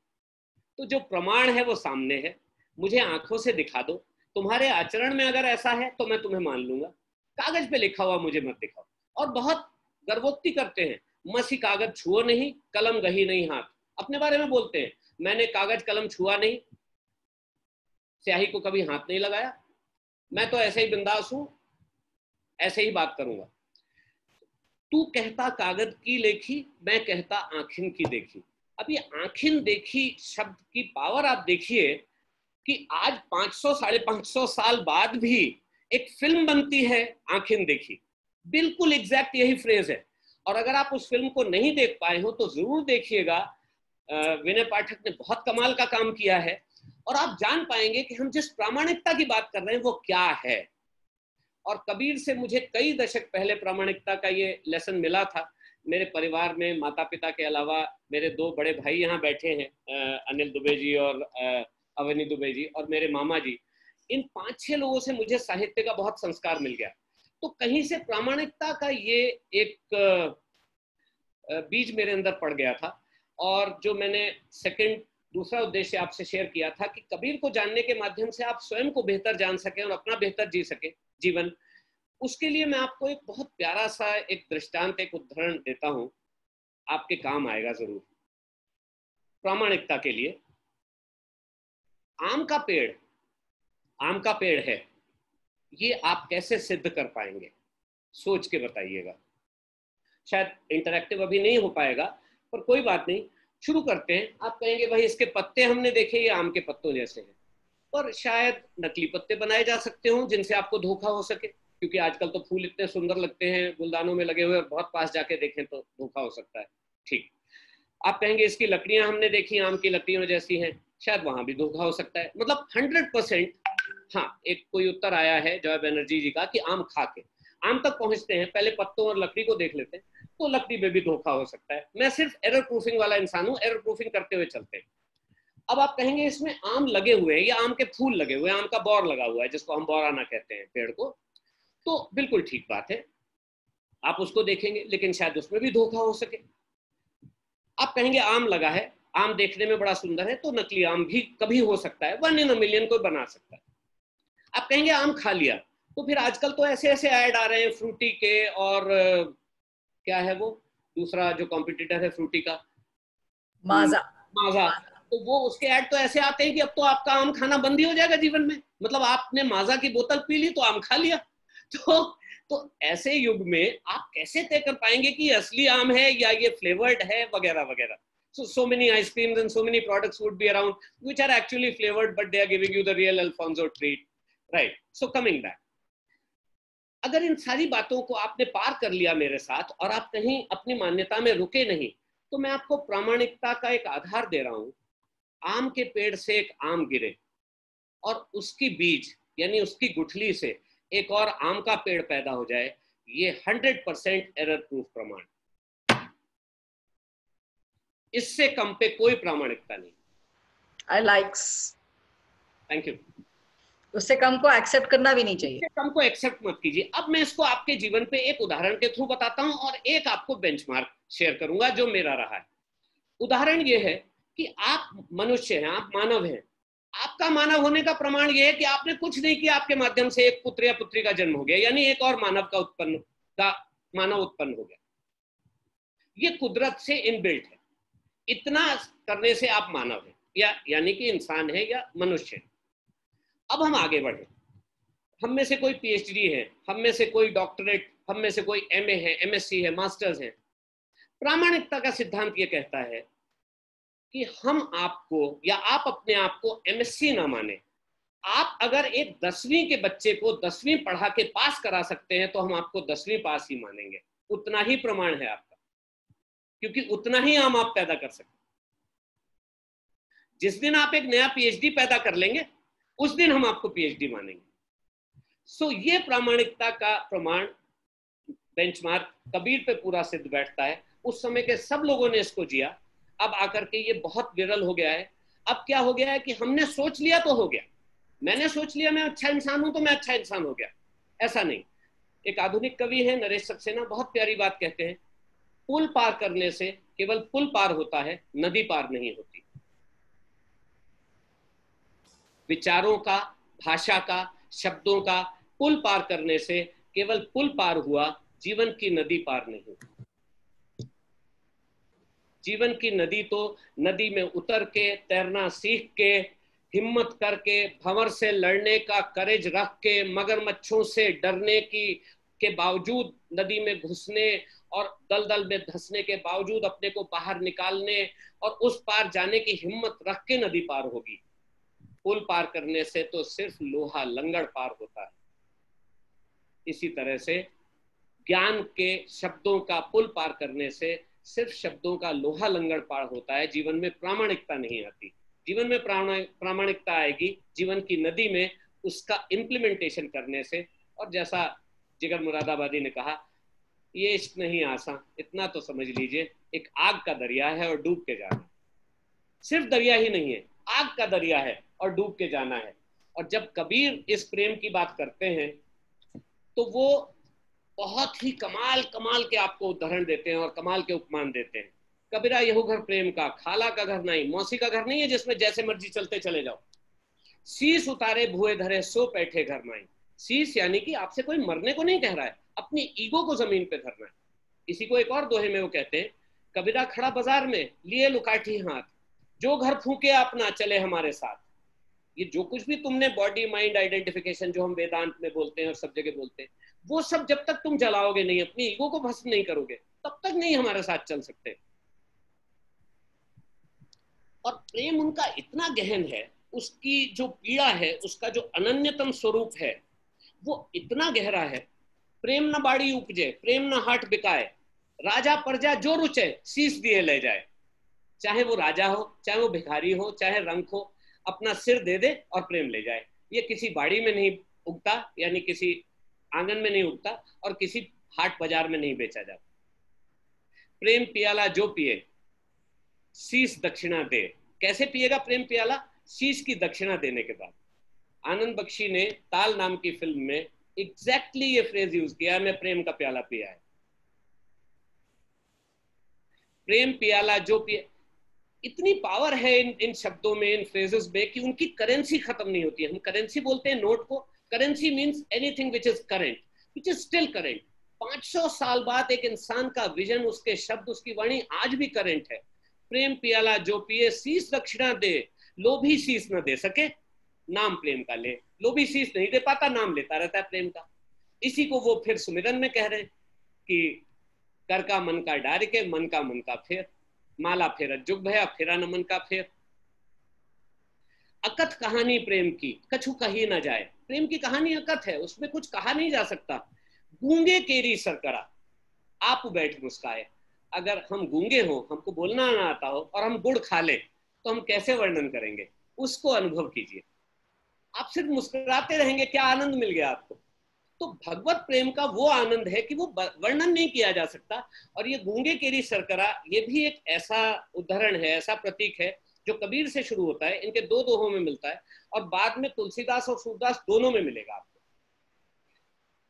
गूंगे केरी सरकरा आप बैठ मुस्काए। और फिर कबीर दूसरी जगह भी बोलते हैं, कहे कबीर गूंगे गुड़ खाया। कबीर कह रहे हैं कि गूंगे ने गुड़ खाया, बूझे तो का कहिए। अब उससे पूछिए वो क्या कह पाएगा, वो कह ही नहीं सकता कुछ। सो ये वो आनंद है जिस प्रेम की मदिरा को पी लेते थे और जिसमें रहते थे। अंखड़ियां झाई पड़ी पंथ निहार निहार, जीभड़ियां छाला पड़ा राम पुकार पुकार। राम से इतना प्रेम है। अच्छा, यहां मैं ये मेंशन कर दूं कि ये जो राम है ये दशरथ के बेटे राम नहीं है, राम लीला वाले राम नहीं है। ये वो राम है जो कि ब्रह्म को नाम दे दिया उन्होंने राम का। ये निर्गुण राम है। सगुण राम और निर्गुण राम में बस इतना ही अंतर है। ये उतना ही अंतर है जैसा कि शंकर और शिव में है। शंकर एक शारीरिक स्वरूप हैं जो कैलाश पे बैठते हैं और योग साधना में लीन हैं, तांडव करते हैं, पार्वती से विवाह हुआ है। और शिव एक अरूप, अलक्ष्य, निराकार, निर्गुण है। यहां से जो धारा चलती है ये निर्गुण वाली, यही आगे सिख धर्म में भी आ जाती है। उधर मुसलमान वाले वर्ल्ड में, मुस्लिम वर्ल्ड में भी निर्गुण ब्रह्म आ जाता है और अपना नाम ले लेता है। और इधर कबीर से जो निर्गुण पंथियों की धारा चलती है वो भी सारे योगियों की यही। वाणी के लिए वो देखिए कितनी प्यारी प्यारी बात बोलते हैं। हाँ, तो अब सुधारक वाले रूप, कबीर के सुधारक वाले रूप पे मैं फिर वापस आता रहूंगा बीच बीच में, लेकिन एक बार उनके कवि रूप को भी हम थोड़ा सा टच कर लें।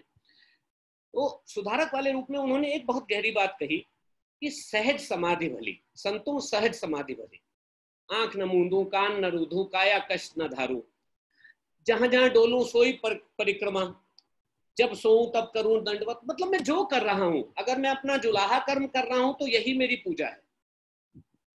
तो जब सोऊं तब करूं दंडवत, सुंदर रूप निहारूं। ये सहज समाधि भली से वो मन वचन कर्म में एक अद्भुत सामंजस्य ले आते हैं। और एक ऐसी जागृति की वाणी है उनकी, इतना स्वाभिमान है उनकी वाणी में, इतना आत्मबल है, इतना आत्मविश्वास है कि अच्छे से अच्छे लोगों पे उनका इम्पैक्ट बहुत बहुत कस के होता है। इसमें बहुत बहुत बहादुरी के साथ वो क्लेम करते हैं और ऐसी बड़ी बड़ी गर्वोक्तियां करते हैं। हम न मरे मरी है संसारा, हमको मिलिया जी आवण हारा। सब मरेंगे, हम नहीं मरेंगे।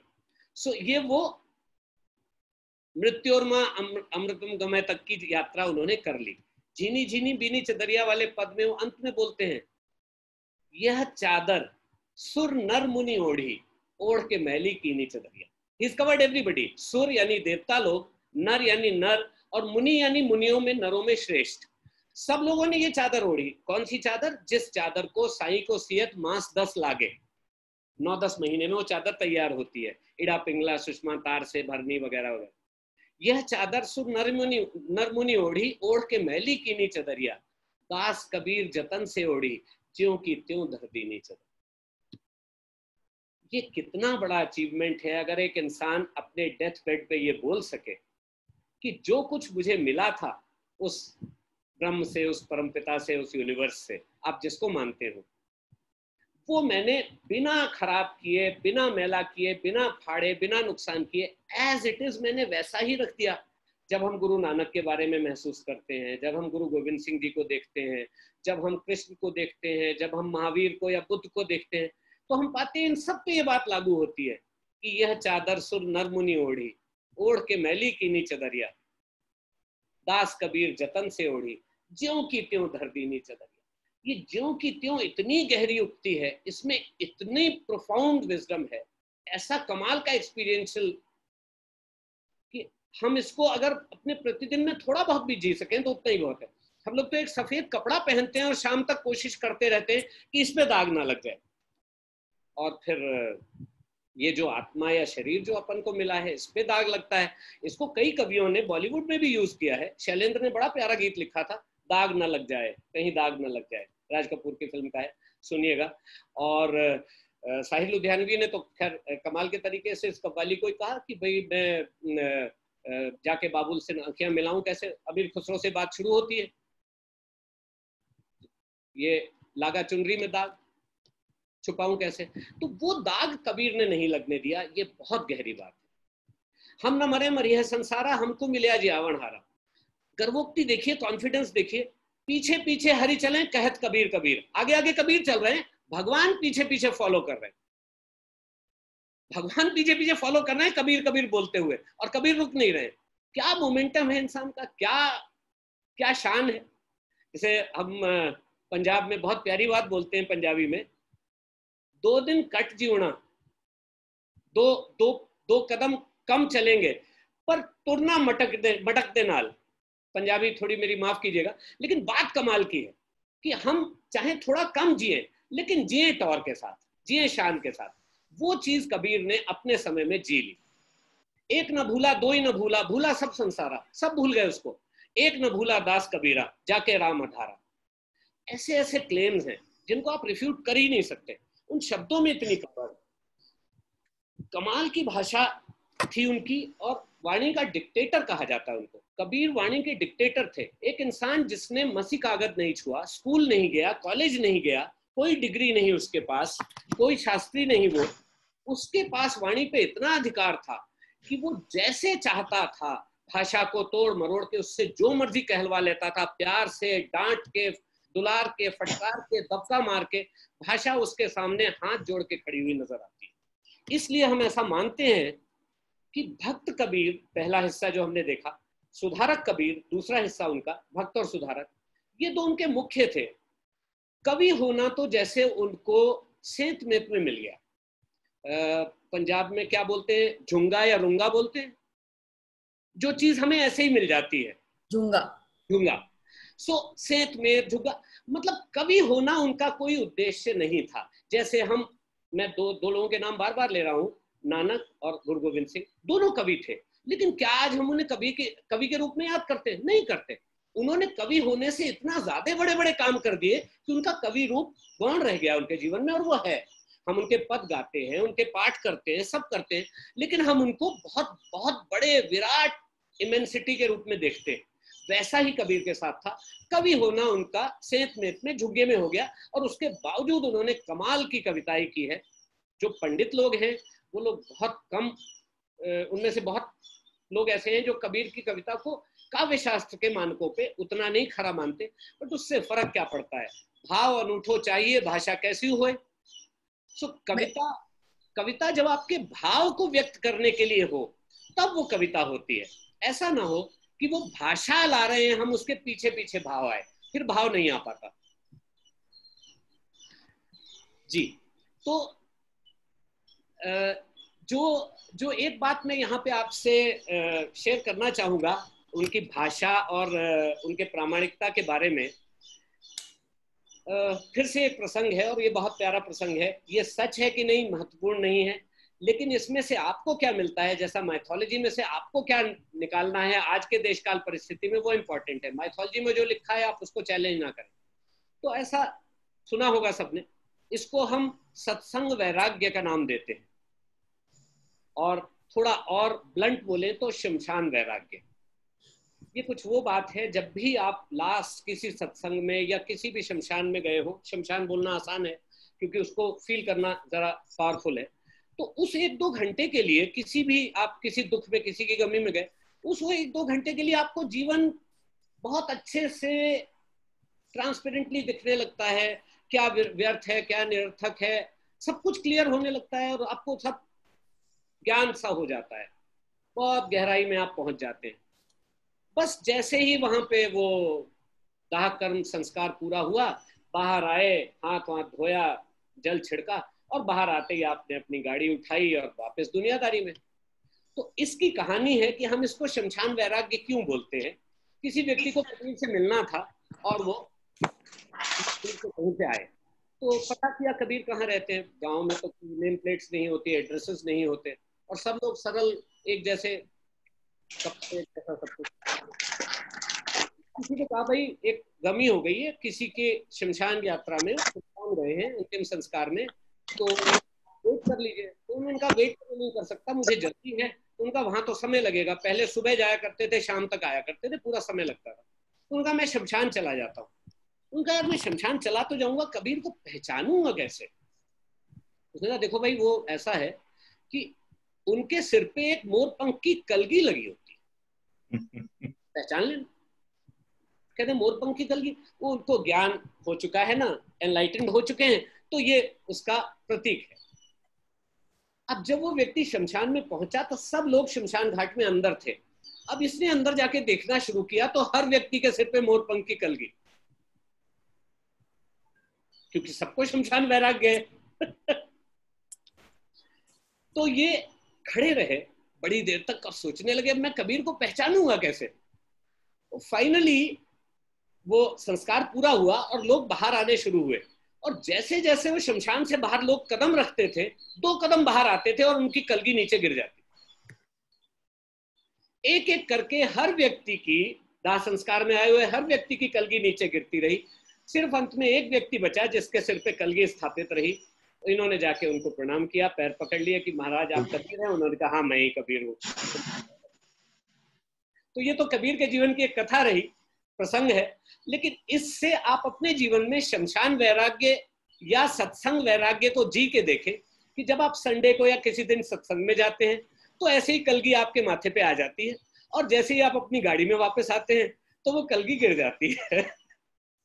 तो देखिए अगर ये पूरे दिन नहीं तो 2 घंटे, नहीं तो 3 घंटे, जब भी हो सके कलगी वापस आए तो मजा है। ये कलगी वही है जो कृष्ण के माथे पे भी लगी रहती थी। आजकल कोविड ने सबके माथे पे लगा दी है कलगी। कबीर की एक और बहुत कमाल की बात है कि वो जन कवि थे। बाकी सभी कवि, उनसे पहले तक तो संस्कृत की बात होती थी, तो संस्कृत का मतलब था देव भाषा, सिर्फ पंडित लोग ही वो पढ़ेंगे और आपको उसका अर्थ बताएंगे। इन्होंने कविता को और धर्म की बातों को आम आदमी की भाषा में कहना शुरू किया, और ये बहुत बड़ी बात थी कि उन्होंने ही freed it from the clutches of the organised religion. कहने लगे लो ब्रह्म का तो तुम, राम को लेना है राम मेरे से ले जाओ, क्या जरूरत है वहां मंदिर में जाकर के बाहर वेट करने की, और कई लोगों को तो मंदिर में भी प्रवेश नहीं मिलेगा। तो उन सारी कुरीतियों पे भी उन्होंने बहुत आघात किया, लेकिन सबसे बड़ा काम ये किया कि आम आदमी की भाषा में जनता की कविता जनता तक पहुंचाई। तो असली लोकतंत्र और लोकतंत्रवादी कवि अगर हम पहले कवि बोलेंगे तो कबीर कहे जाएंगे, उनसे पहले कोई नहीं।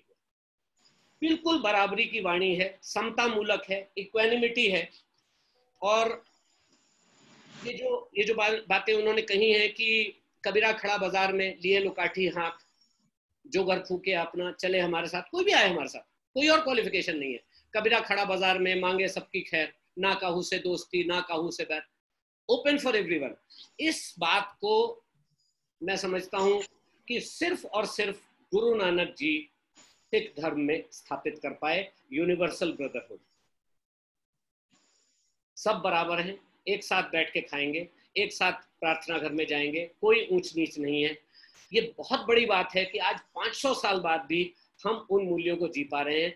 अन्यथा जो हमारी परंपरा रही है उसमें विभेद बहुत आए अपने देश में, आज भी बहुत हैं, पर हम वहां भटकेंगे नहीं। सिर्फ कबीर के प्रकाश को मैं आपके सामने रखने के लिए ये बात कह रहा हूं कि उन्होंने समता मूलक बातें की, और हम उनको जनतंत्र का और लोकतंत्र का, लोकतंत्र हम ऐसा ना सोचे कि आज जो बना है वो लोकतंत्र है, लोकतंत्रवादिता का यानी डेमोक्रेसी का पहला कवि कैसा, ये बहुत बड़ी बात है कि हम धर्म के क्षेत्र में होते हुए, ब्राह्मणवाद वाले ऑर्गेनाइज रिलीजन के क्षेत्र में रहते हुए इतनी हिम्मत की बात कर सके कि हमने पंडित मुल्ला सबको बराबर की डांट पिलाई और बोला कि साहब everybody is welcome, everybody is invited, और सबको मोक्ष मिल सकता है।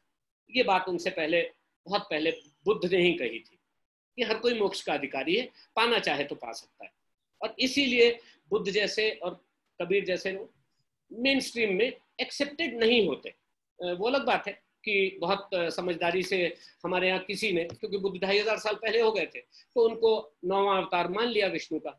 मैं तो मानता हूँ कि 10 और 11 2 अवतार और क्रिएट होने चाहिए, और गुरु नानक और गुरु गोविंद सिंह जी को भी 10वां और 11वां अवतार बना देना चाहिए। जिस तरह से केरला में कन्वर्जन आजकल हो रहा है, जब यीशु को बना दिया है, सैफरन क्लोथ्स पहना दिए हैं और रुद्राक्ष की माला पहना के टीका लगा दिया, मुझे लग रहा है यीशु भी बन जाएंगे हमारे अवतारों में से। हो जाएगा, तो it's just a matter of time. Matter of time जी, कोई समझदार आएगा तो हो जाएगा एक दिन।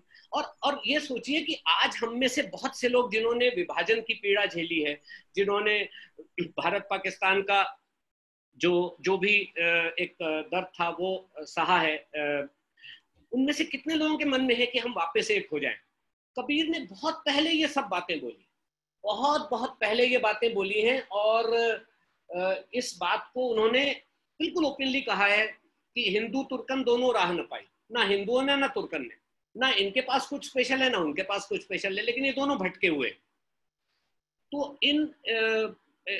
ये तो खैर पॉलिटिक्स हो जाएगी और वहां हम ना भी भटके, तो हम वापस आते हैं कबीर के ज्ञान पक्ष पे, थोड़ा सा ज्ञान पक्ष देख लेते हैं, क्योंकि भाषा की हमने बात कर ली, तो हमने कबीर का भक्त देख लिया, कबीर को एज सुधारक देख लिया और कबीर को एज कवि देख लिया। अब कुछ और एग्जाम्पल्स आपके लिए, और अब ये बहुत अद्भुत वाले उदाहरण है, ये थोड़े गहरे वाले हैं, इनमें आप रूपक देखिएगा, मेटाफर्स देखिएगा, see the imageries which he is giving you, just let them go within you, and maybe later if you want to re-listen to the recording of this, तो आप या कहीं और से सुनिएगा इन पदों को, तो आपको वो जो आनंद आएगा ना, क्योंकि कविता का आनंद, कविता का असली आनंद पहले उसको सुनने में है और फिर उसका रसास्वादन करने में, उसमें डूबने में, उसका मतलब समझने में नहीं है। संगीत और कविता की ये पावर है दोनों की कि उनमें कोई मतलब नहीं है, और जीवन में भी कोई मतलब नहीं है, लेकिन मॉडर्न लिविंग ने हमें मतलब ढूंढना सिखा दिया है। Somebody as wise as Charlie Chaplin, who made everybody laugh without using a word, has said this wonderfully. What meaning are you searching for? Life has no meaning. Life is desire. So, हम हर जगह मतलब ढूंढना छोड़ें, कविता का आनंद लें। अहम ब्रह्मास्मि जिसकी बात करते हैं वेदांत में, मैं ही ब्रह्म हूं, सेल्फ रिफ्लेक्शन बोले या इनसाइट बोले। जल में कुंभ, कुंभ में जल है, बाहर भीतर पानी। कुंभ हम बोलते हैं घड़े को। जल में कुंभ, कुंभ में जल है, बाहर भीतर पानी। अब एक घड़े में पानी भर के अगर उसे नदी में या तालाब में इमर्स कर दिया जाए और फिर वो घड़ा गल के टूट जाए, तो वो कुंभ ये शरीर का प्रतीक है। जल में कुंभ, कुंभ में जल है, बाहर भीतर पानी। फूटा कुंभ जल जल ही समाना, या तथ कहो ज्ञानी। अब ज्ञानी इस तत्व को बताओ, अब कौन सा पानी कहाँ अंतर है, इसमें किस पानी में कहाँ कहाँ अलग अलग भेद है। और हम लोगों ने बहुत अलग अलग प्रतीक वेदांत में और अलग अलग धाराओं में पढ़े हैं, हम लोग डिस्कस भी करते आए हैं। सोने का, स्वर्ण का प्रतीक अलग अलग आभूषणों में, सागर की लहर का प्रतीक, कि सागर पूरी सृष्टि है और उसमें से एक लहर उठी, एक आत्मा, एक और लहर उठी, एक और आत्मा, एक और लहर उठी, एक आत्मा, 60, 70, 80 साल का जीवन जी के वो लहर समा जाती है। तो ये सब बातें कबीर ने देखिए बिना पढ़े लिखे होने के बावजूद, ना होने के बावजूद, ये देखिए क्या क्या कहा है। जैसे जलहि तरंगिनी ऐसे हम दिखवाएंगे। हम कैसे दिखेंगे? जैसे जल में एक तरंगिनी दिखती है। कहे कबीर स्वामी सुख सागर, हंस ही हंस मिलाएंगे, और एक दिन हंसते हंसते उसी जल में हम मिल जाएंगे। तो हमारा अलग कोई व्यक्तित्व नहीं है, ये बॉडी माइंड आइडेंटिफिकेशन है, ये पेन है, इससे क्यों फंसना। जैसे बहुकंचन के भूषण, जैसे सोने से बहुत सारे भूषण बना दिए जाएं, आभूषण बना दिए जाएं, ये कहीं गाल तवाहेंगे, इनको जब तक गलाएं नहीं तब तक इनकी आइडेंटिटी है। ऐसे हम लोग वेद के बिछुड़े, हम लोग प्रभु के बिछुड़े, सुन्न ही माही समाहेंगे, ऐसे ही हम लोग उस शून्य में वापस जाके समा जाएंगे। एक नूर से सब जग उपजा, अव्वल अल्लाह नूर पाया, कुदरत के सब बंदे। एक नूर से सब जग उपजा, कौन भले कौन मंदे। ये ऐसा माना जाता है, और शायद सभी सिख धर्म में भी मानते हैं कि ये बात मेजॉरिटी लोग शायद सोचते हो कि गुरु नानक जी ने कही है, पर गुरु नानक जी से पहले कबीर इस बात को कह गए थे अपने शब्दों में। वो इससे कोई फर्क नहीं पड़ता किसने कही है, एक ही बात है। लेकिन इस व्यक्ति के पास वो विजन था, वो फोरसाइट थी कि वो ये सब बातें जो कि सदियों तक हमारे जीवन को प्रभावित करने वाली होंगी, कह सकता था। इसको कबीर के शब्दों में मैं आपको इस दोहे को दे देता हूं। अल्लाह एके नूर पाया, ताकि कैसी निंदा। ये कबीर ग्रंथावली में है, बिल्कुल मानक। अल्लाह एके नूर पाया, ताकि कैसी निंदा। ता नूर ये जग किया, ता नूर ये जग किया, कौन भला कौन मंदा। तो इसी का थोड़ा सा पंजाबी रूप बन जाता है कि अव्वल अल्लाह नूर पाया, कुदरत के सब बंदे, एक नूर ते सब जग उपजा, कौन भले कौन मंदे। पानी ही तो हिम है गया बिलाई, पानी बर्फ बन गया, बर्फ पिघल के पानी बन गई, उसी में से वाटर वेपर बन गए। आधुनिक काल के एक शायर कहते हैं, इब्ने इंशा, ना उड़ता बादल ये जाना, ना बहता दरिया समझा, एक ही जल के रूप थे सारे, सागर दरिया बादल बूंद। एक ही जल के रूप थे सारे, सागर दरिया बादल बूंद, ना उड़ता बादल ये जाना, ना बहता दरिया समझा। जिन खोजा तिन पाइयां गहरे पानी पैठ, तो वो आपको प्रेरित करते हैं कि गहरे उतरो, गहराई में उतर के ही कुछ मिलेगा। और अपने ऊपर लेके बोलते हैं इस दोहे को पूरा करते हुए, मैं बपुरा किनारे बैठा रहा, डरता रहा कि नीचे जाऊंगा, गहरे उतरूंगा तो डूब जाऊंगा, लेकिन डूबने से ही, नीचे जाने से ही, गहरे जाने से ही कुछ ना कुछ खोजने से मिलता। So once again he reminds us how to live our lives. जो वैराग्य और परम सत्य है, जिसको कई बार हम मृत्यु से भी इक्वेट कर देते हैं। और 4:26 हो गए साहब, एंड बिल्कुल, आप get all of us involved, and but if you are okay, then we can address a few questions, and I would like to make a few points. So these are the benefits of being the host. तो that is a privilege I have. हाँ, मतलब मैं तो जहां भी गाड़ी थी, मैं वहां पे ब्रेक इसलिए मैंने मार दिया क्योंकि मैंने अभी घड़ी ऑन की, फोन की। 4:26 हुए। हाँ, बस इतना है कि असल में होता क्या है कि ये कबीर हो या कोई भी कवि हो, ये सब जीवन में और दिल के इतने करीब हैं कि मैं तो इनमें बह जाता हूँ और डूब जाता हूँ। तो मुझे समय का भान नहीं रहता, और अगर मैं समय का भान रखूंगा तो शायद मैं ये सब आपसे शेयर कर भी नहीं पाऊंगा, लेकिन समय का भान रखना है। सो वन इज कि इट्स अप टू यू, आप लोग जैसा चाहेंगे। हमें इसे 4:30 खत्म करना था, थोड़ा आगे पीछे खत्म हम करीब 10 मिनट और ले लेंगे, so that people can address some questions. वैसे लोग reactions तो साथ-साथ chats में दे ही रहे थे। मैं जरूर चाहूंगा।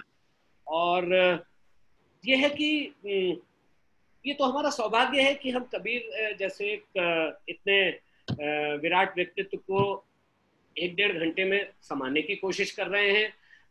ये एक धृष्टता ही कही जा सकती है कि सागर थे आप गागर में, किंतु गागर जितना ही समा सकता है। तो हमारी गागर है, अपनी समझ की गागर है, अपने समय की सीमा की गागर है। बाकी ये I would definitely, cafe spirituality के बारे में आप जान चुके हैं। अगर आप में से कुछ साथी जिनको कि जिनसे हमारा आज पहली बार साबका हो रहा है और नहीं जानते हैं, तो हम लोग पिछले कोई 15 साल से ऐसा ही एक प्रयास, लगभग हर इतवार को हम लोग बैठ जाते हैं। अब तो वो ऑनलाइन होता है, उसका नाम काव्यांजलि, और उसमें हम हर संडे उसमें कम से कम 3-1 घंटे अपन बैठते हैं आराम से, और किसी एक कवि को या किसी एक शायर को बहुत प्यार से इसी तरह उससे मिलते हैं, उसके जीवन के, और उसके जरिए अपने को बेहतर जानने की कोशिश करते हैं। तो वो प्रयास चल रहा है। आप में से जो भी चाहें, आपका स्वागत है, क्योंकि अब वो ऑनलाइन होने लगा है। पहले वो एक लिमिटेड स्पेस में कमरे में होता था, तो अब तो anybody can join in, so you are all welcome. बातें वहां ऐसी ही होती हैं। आपको ये बता दूं, काव्यांजलि से भ्रमित नहीं हो जाइएगा।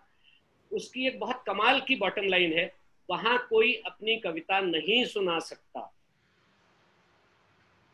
आज तक वहां कोई अपनी कविता नहीं सुना पाया। वहां बहुत से लोग आते हैं जो लोग कविता लिखते हैं, लेकिन वहां होता ऐसा ही है जैसा आज कबीर के लिए हुआ।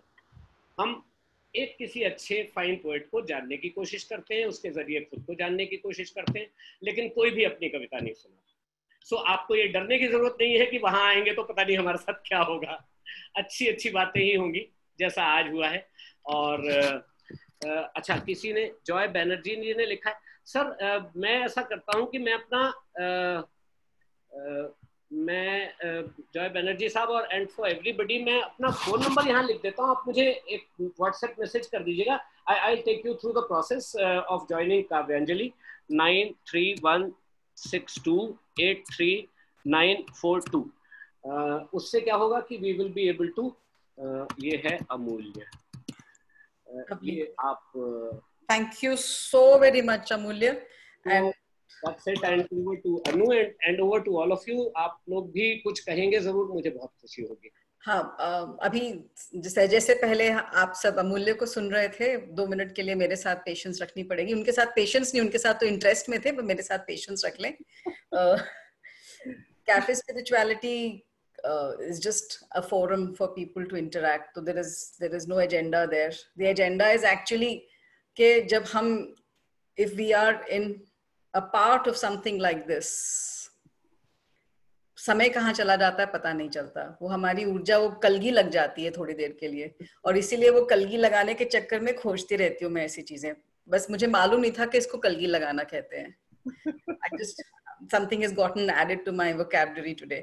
I just want to say a few things about the things that Amulya had said. That one, when he talked about surati lagana, and he gave the example of वो खैनी जो लोग मलते हैं, तो कोई, if there are some young people here, कोई ये मत समझ लेना कि ये लाइसेंस दिया जा रहा है to do substance, because there is an essential difference in the surati that happens with substance and the surati that happens with satsang or meditation or something, and that is very very very important to recognize.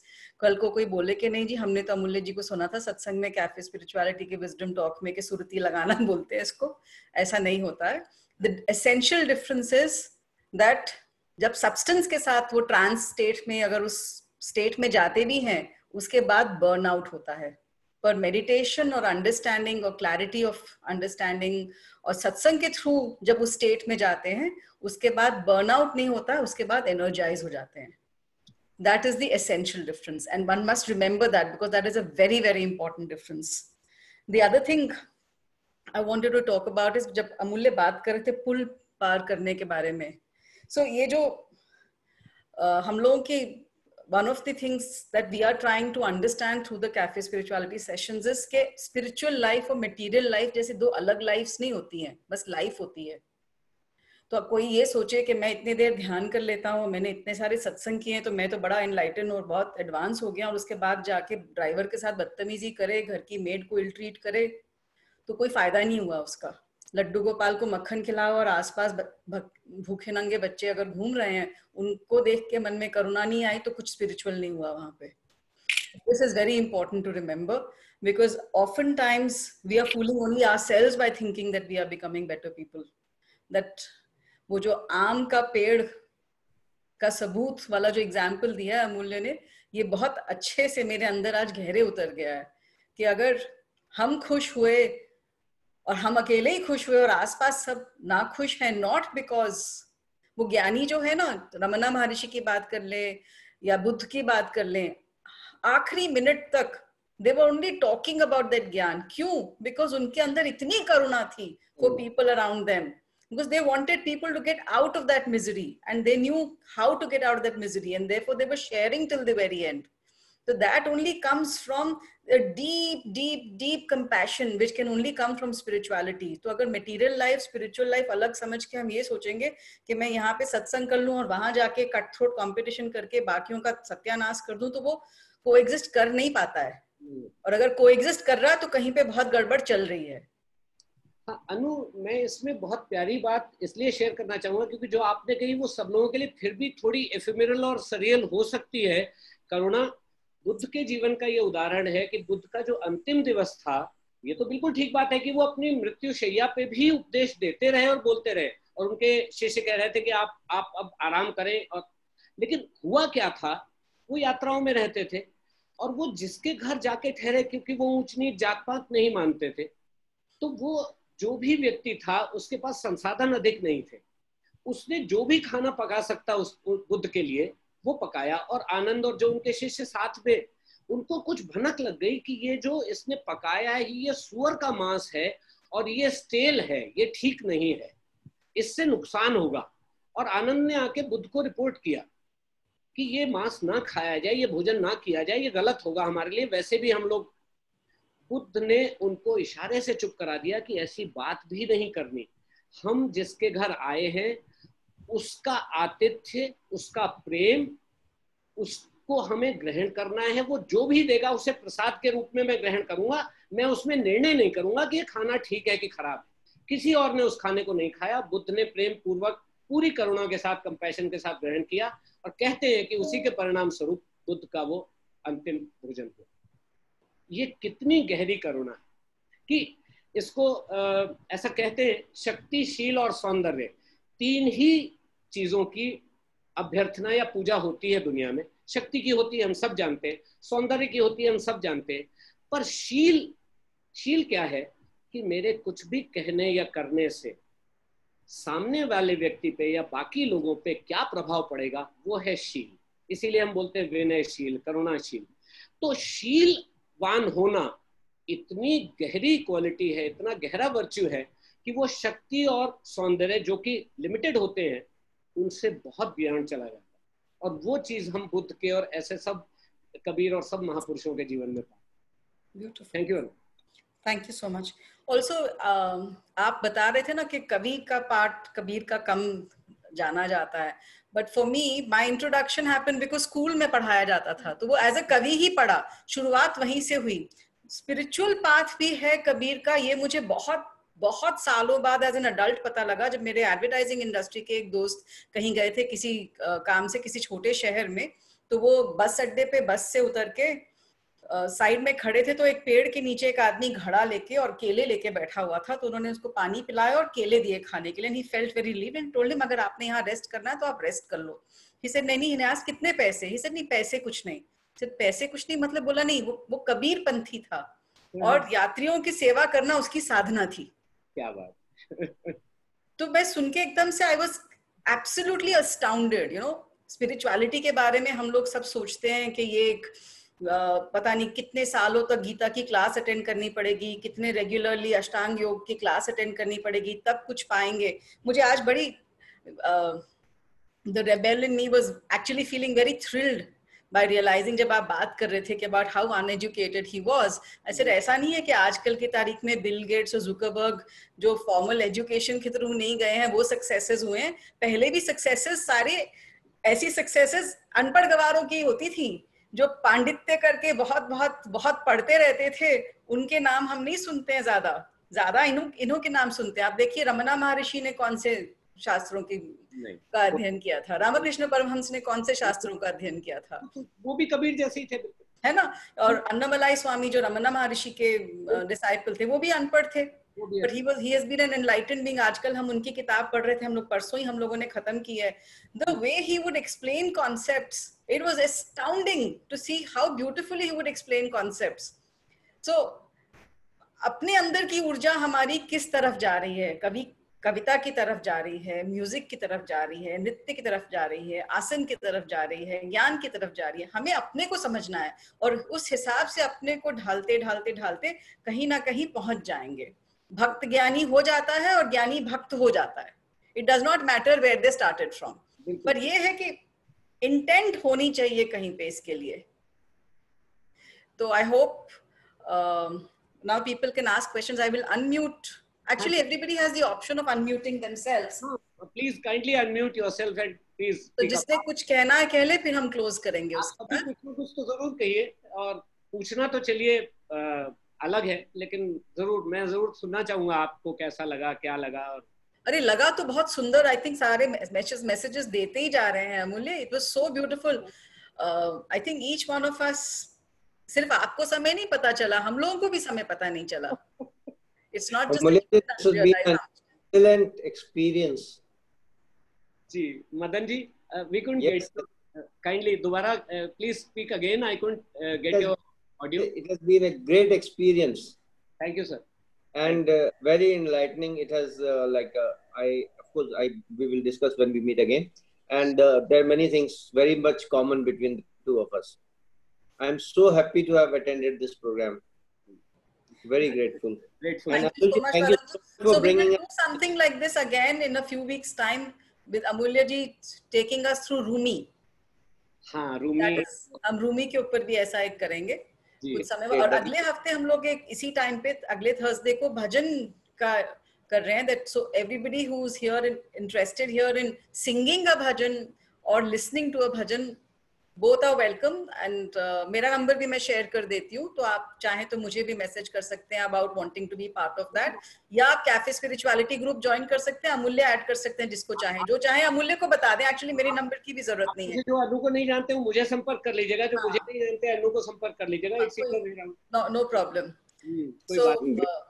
And cafe spirituality में हर कोई admin है, इसलिए Amulya can add anybody. It's not an issue. He does not require anybody's nobody else needs to give permission to someone else to add somebody. The idea is कि बस काफिला बड़ा होता जाए, सब अपने अपने रास्ते पे जा रहे हैं और साथ में कुछ कुछ शेयरिंग भी कर रहे हैं। तो क्लोज करते हैं। कुछ और कोई प्लीज अगर हम 2-4 मिनट लगाना चाहें तो हाँ बिल्कुल बिल्कुल, नो प्रॉब्लम, क्योंकि ऐसा ना किसी को लगे कि वो कुछ कहना चाहते थे, और please. then my apologies if that is the feel. No rush, take your time and although I know it's 4:40, लेकिन जल्दी से ही कोई कुछ कहना चाहे प्लीज, कोई कुछ, एनीबॉडी। अगर ऊपर से हम चाहे तो अवनी दुबे जी,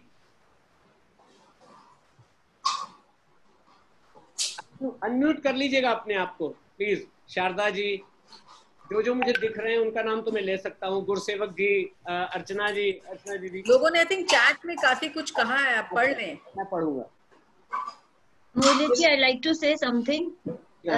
अनुपमा हियर, सॉरी मैं अपना वीडियो ऑन नहीं कर सकती, नेटवर्क का बहुत लो है जी। I really enjoyed your session और बहुत कुछ सीखने को मिला आपके सेशन से। Thank you so much. Thank you Anupama ji. Anupama was incidentally the speaker for us last week.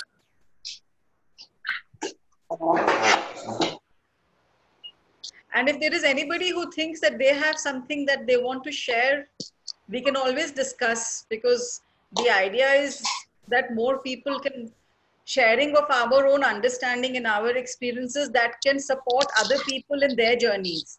That is the only agenda here. अमूल्य, अमूल्य, हाँ, अरे वाह, कौन? पहचानते हो? नहीं पहचानते? खैर, हमने भी तुम्हारा ये रूप पहली बार देखा तो तुम्हें बहुत सालों से है। सो नाइस, कम से कम पहचान तो लिया तुमने आवाज को। विमल is my Roorkee University, IIT Roorkee batchmate of 34 years old. So अमूल्य, कभी इतना नहीं जाना था तुमको जितना आज जाना, और इतना अच्छा नॉलेज और इतना अच्छा, बहुत अच्छा लगा अमूल्य। मैं कोशिश करूंगा कि ज्वाइन करूं तुम्हारे इसको, but I am not sure because still I am in the office, तो क्या करें, मजबूरी है। लेकिन बहुत अच्छा लगा आज, मैं तुम्हें 3 बजे से ही सुन रहा हूँ स्पेशली। थैंक्स अलॉट अमूल्य, तुम्हारा ये रूप अभी तक नहीं देखा था। सो नाइस, बहुत अच्छा लगा। हमें बहुत सुंदर लगा। आज मैंने अपनी क्लास म्यूजिक वाली छोड़ी। अरे वाह, स्पेल बाउंड हो गया। Thank you. आज एथीरियल म्यूजिक सुनने को मिला आपको। मूल्या जी का एक और रूप है, वो ये बड़े अच्छे फोटोग्राफर भी हैं। एंड मेरी जो पहली मीटिंग हुई थी इनके साथ आज से 5 साल पहले, ये फोटो ले रहे थे यहाँ पे, हमारे लेयर वैली है चंडीगढ़ में, वहां पे फोटो ले रहे थे। तो वहां से शुरू हुआ हमारा दोनों का सफर, और तब से ही has been sharing poetry, Kabir ji की, रूमी की। He has always been, first thing in the morning, maybe after a couple of days only he writes something, but beautifully explained along with the beautiful photographs. Thank you, sir. That is the wonderful part. It's a privilege. Thank you so much for sharing Kabir's ideas, his poetry, his philosophy. Basically, it is all his philosophy. Thank you, sir. And merging with Guru Nanak and Guru Gobind Singh, it is wonderful. There's a lady here who I think wants to speak. हर बार बेचारी बोल, I don't know, I can't see the name. हम बताएं, बोले आप please. We can't hear you, आपकी आवाज नहीं आ रही। हाँ, अब आई। हाँ जी। हेलो अमूल्य जी, नमस्कार दीदी, कैसे हैं आप? नमस्ते। मेरे पास तुम्हारी खलील गिब्रान वाली बुक अभी भी है, जिसमें तुमने कुछ लिखा भी था। एक्चुअली कबीर के बारे में मैं रिसेंटली काफी ज्यादा इंटरेस्टेड हुई शबनम विरमानी को सुन करके। शबनम विरमानी का पूरा जो है द कबीर प्रोजेक्ट, उसमें पहला टिप्पणियां वगैरह के भी सारे सॉन्ग्स, तो उससे फिर मेरा काफी ज्यादा इंटरेस्ट डेवलप हुआ कबीर के बारे में, और ज्यादा सुनना, जानना, और जितना जान सको। बहुत अच्छा लगा तुम्हें आज सुन करके। Archana ji is senior to me and मेरे बहुत प्रिय मित्र की बड़ी बहन है। She has taught me history for the civil services exams when I used to prepare. So she's talking about something like 30 years ago. Awesome. Awesome. So, और जो अभी बीच में अवनी दुबे जी बोले थे जिन्होंने अपनी म्यूजिक की क्लास छोड़ी, he is one of the close-knit family people who have had an impact on me due to literature interest of theirs. He's my elder brother from Lucknow and the other one is from Delhi. So I was actually feeling so delighted that all these people are there who used to teach me. So मेरे लिए तो it was a privilege and honor actually. And बीच में बहुत शुक्रिया आप सबका. बीच में एक मैंने चैट में कमेंट देखा था, अपूर्वा अवस्थी जी ने लिखा था, she is my younger sister from Lucknow. And my sister Shobita is also here from Delhi. वो बोल नहीं रही है कुछ. अपूर्वा ने ये लिखा था, वो तो हिंदी साहित्य पढ़ाती हैं, कि कबीर ने सुरति और विरति दोनों को ही बहुत अच्छे समझाया, पर ये बहुत डिटेल वाली मीमांसा वाली बातें हैं, अपन उसमें नहीं गए. लेकिन ये बिल्कुल ठीक बात है कि इन सब चीजों के, इन सब के पारिभाषिक अर्थ हैं, और योग की विद्या में भी ऐसे कबीर ने बहुत काम किया है. तो दैट्स इट. तो बट ठीक है, अब ऐसे करेंगे, एक बार क्लोज कर लेते हैं. उसके बाद जो लाइव है और जो रिकॉर्डिंग है वो रोक के जो लोग आपस में बात करना चाहें वो बात करते रहें, कोई इश्यू नहीं है उसमें. हाँ, ये आपका जो लाइव चल रहा है वो भी तो अभी लाइव भी चल रहा है ना, तो एक बार क्लोज कर लेते हैं. बस आंख बंद करेंगे सब. ओम सर्वे भवन्तु सुखिनः, सर्वे सन्तु निरामयाः, सर्वे भद्राणि पश्यन्तु, मा कश्चित् दुःखभाग् भवेत्. ओम असतो मा सद्गमय, तमसो मा ज्योतिर्गमय, मृत्योर्मामृतं गमय.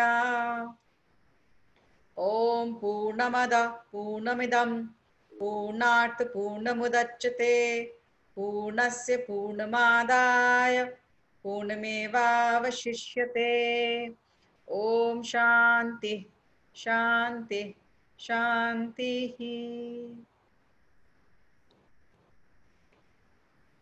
So I'm going to stop the live. Yes, please.